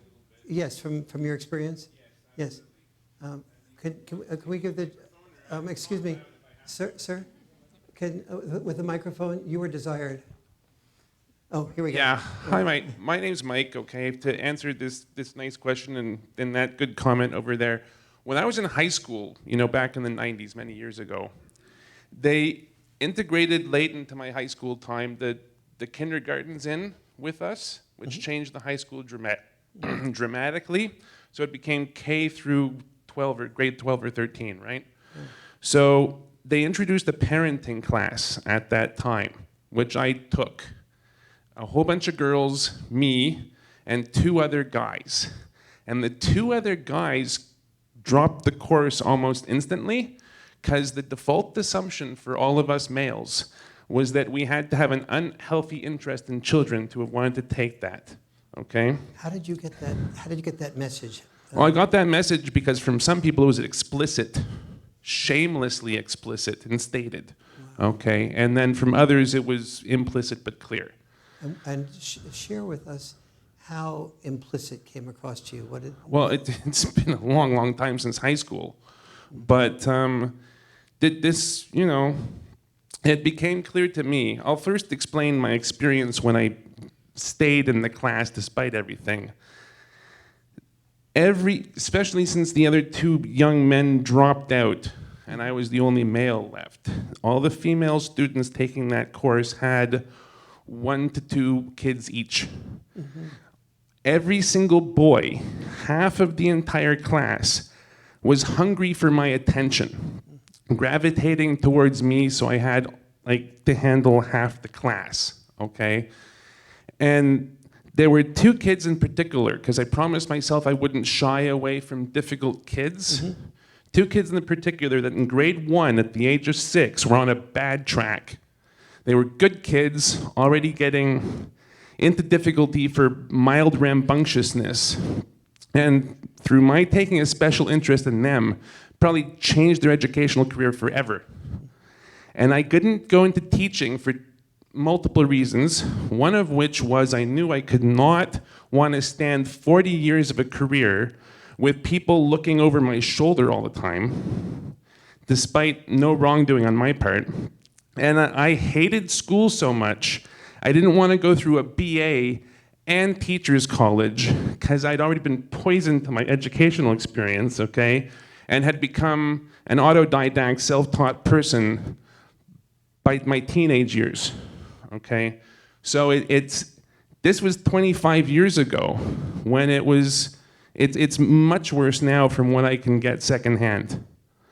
And I think that fills in both sides of the picture here. Thank you, Mike. I wish I could say something very positive and Cleve in relation to your extremely important comment. But the most positive thing I can say is that everything I have been hearing verifies the tripling or quadrupling in both teachers' colleges, places of education, all of the social sciences, and the worst areas, the Masters in Social Work programs, where the the negativity toward masculinity and the suspicion toward anybody wanting to be a teacher is great. In Canada, the recent 5 or 6 year old survey that was done said that about 27, 28, I'm forgetting, upper 20s percent of people who wished to be elementary school teachers who were males decided not to go into elementary school teaching because of the fear that people would think that they were molesters. Now, the really important thing that Michael said that may have just missed us is that the boys who did the best were the ones he gave special attention to. There are very few kids who really learn as much about the subject matter. The subject matter grows a kid a lot less effectively than a teacher singling out him or her and saying, you have the special gift, you have the special talent. That special attention is so pivotal in a child feeling it has something special, especially if that's a boy, especially if it's a boy from a mom-only home, which even though the mom may be great as a mom in so many ways, that boy is still looking for some male that's saying something good about him. The common thing I hear from all male teachers is that the boys in the class just gather around me like I'm a celebrity. But it's exactly that when you are a caring, loving male, that you want to take a kid on your knee. You want to hold them when they're crying. You want to be able to cuddle them. And all of those things, one picture by a cell phone of the man cuddling a girl especially on his knee, jeopardize, and if it's a boy, it's, what about those priests that get molested? And so either way, the male's career from just one parent in one time in a 20-year history could say something and the school would feel pressured into letting that father go, and the newspapers would want the headline, and suddenly that male's career is in jeopardy, and his reputation is in jeopardy. And so this is something that I hope here a number of you have the courage to stand up against and to get involved with CAFE, get involved with some organization that's responsible, dependable, and caring, and begin to fight this. Because if our education system is not helping these boys discover themselves when they don't have a dad to help them discover themselves, we are really setting ourselves up for for many failures to launch. I remember the example now. Yes, go ahead. If you're still interested. No, our interest faded in 2 minutes. Well, I remember being in the janitor's room where, I used to sit and chat, and the guidance counselor that day also happened to be there, both male.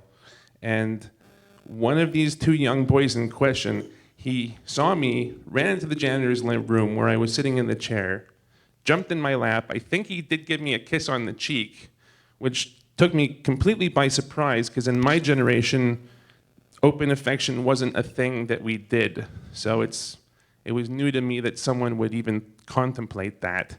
But his generation, different story. But even though the janitor and the guidance counselor aren't the types to have judged me or worried about anything, especially since they knew me, it did come into stark relief that things could happen totally to my surprise, which would be career ending. Yes. Okay? Yeah. We have the same phenomenon also in the Boy Scouts where, there's understandable reasons for these phenomena, but it's also something we have to really be careful that there's an old saying good cases make bad laws, because we make a case to to prevent something from happening, but then it has unintended consequences, like Michael is talking about. So a woman who has her hand raised. Do we have any women with their hand raised? Yes, this young woman right here. Let's get some generational diversity here too. Time for just one last question, so this will have to be. What? Yes. Hello, my name is Jessica. Hi, Jessica. Very straightforward question. So when you're talking about absent fathers, in your research or in any research you encountered, did you notice the difference between like fathers who would have like willingly left, deliberately sort of abandoned the child versus like a child whose father died? Yes. Would there be a difference absolutely. there? Yes. Anybody have any experience or want to answer that question? Somebody that hasn't talked yet, or spoken yet? Yes. Say your name.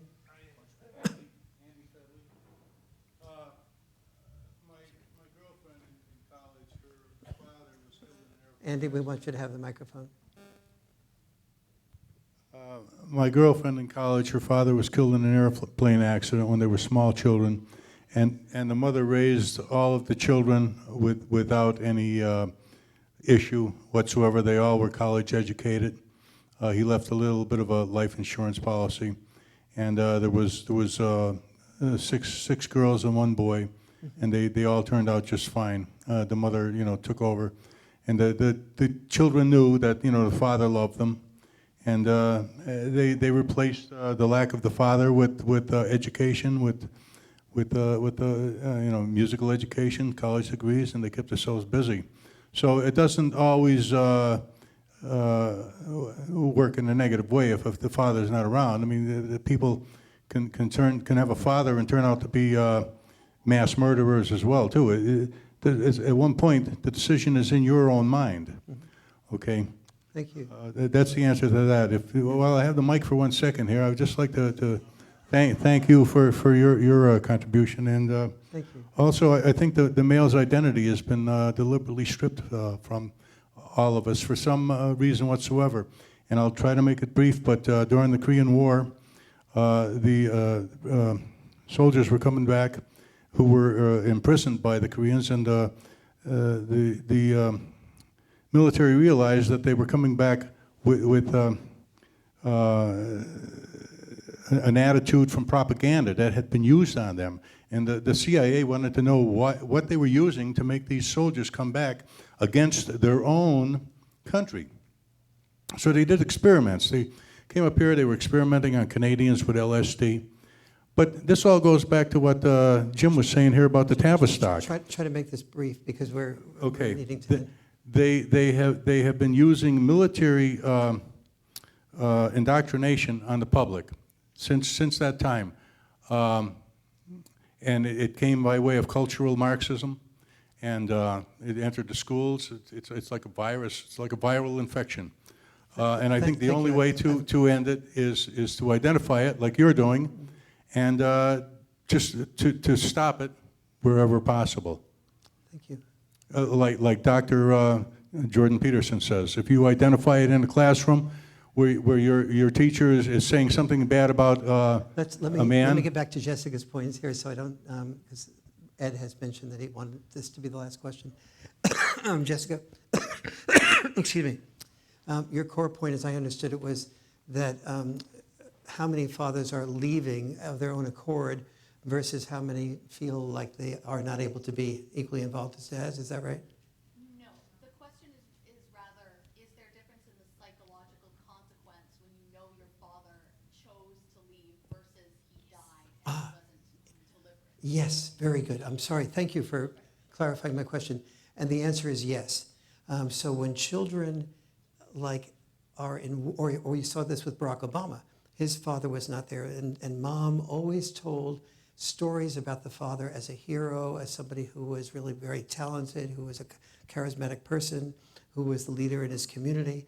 And even though, and then he had a huge amount of time with his grandmother and grandfather.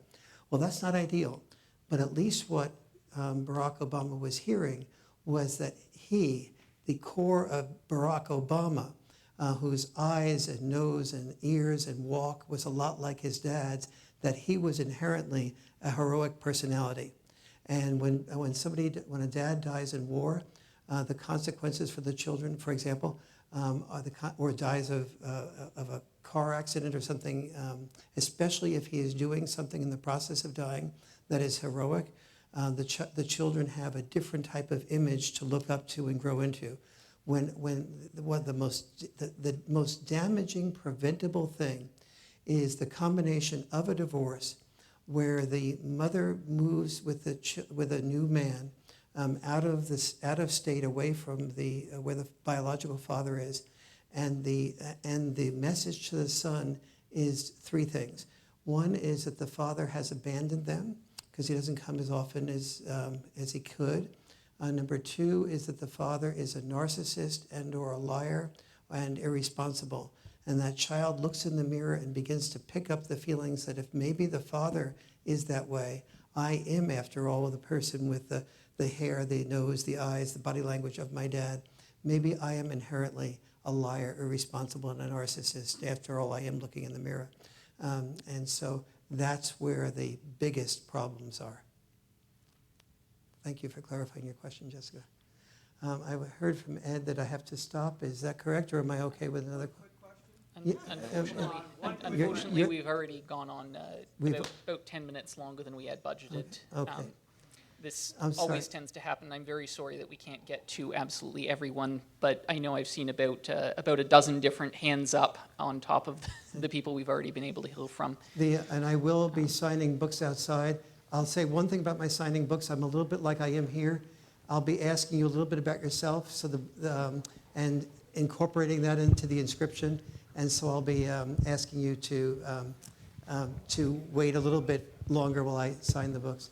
And Dan, I'll be happy to respond to your question outside too. Dr. Farrell, honestly, my question would be better for this whole community, and it was one simple question. You and I both know suicide rates, they are atrocious. Men make up 75 to 80% of the suicide rates in all Western nations, okay? Now, in those Western nations, the suicide rates for males is about the same rate as car fatalities, total car fatalities. Canada, United States, Australia, and England. What's it going to take for society to wake up and address that issue? That's my question, because out there I see all kinds of organizations like MAD, Mothers Against Drunk Driving, SAS, Students Against Drunk Driving. What's it going to take for society to wake up to this issue? That at the end of the day, 75 to 80% of the time, it's our mothers and daughters that are burying our sons and fathers. Yes. Right off the thing. That was my question to you, sir, and I think that it should have been for everybody. Absolutely. Thank you. And I think Dan, the brief answer is that, yeah, I wanted you to be respected by my answering it since we did create that. The brief answer is that as long as we're feeling that we have a world in which men are the oppressors and women are the oppressed, and we're not seeing that we have a world where both sexes played a role, where the dominant force was not patriarchy, but the dominant force was survival, and men played one role to help us survive, the role of raising money. Women played another role, the role of raising children, and men were disposable. and we look at the fact that both sexes did wonderful things to get us to be able to have the world that we have now. And so we then begin caring. When we begin caring, we care that somebody commits suicide, and we ask ourselves, what could we have done differently? What could we have done preventively? Why are we not allowed? Why is it that boys in college and universities go to counselors only 25% of the time, even as boys in universities commit suicide 75% of the time? Those are the questions that need to be part of every caring profession, and it's one of the reasons why men need to care enough to get into those professions to make sure those professions aren't toxic toward the whole concept of being a male. Thank you, Dan, for your question. Thank you all. Thank you. And thank you, Dr. Farrell. That's a perfect note to wrap things up on. It's been great having you tonight, and I want to remind everyone that we do have a number of things outside. There are people with information, there is a sign-up sheet, there is Cafe's Patreon, and a number of other things.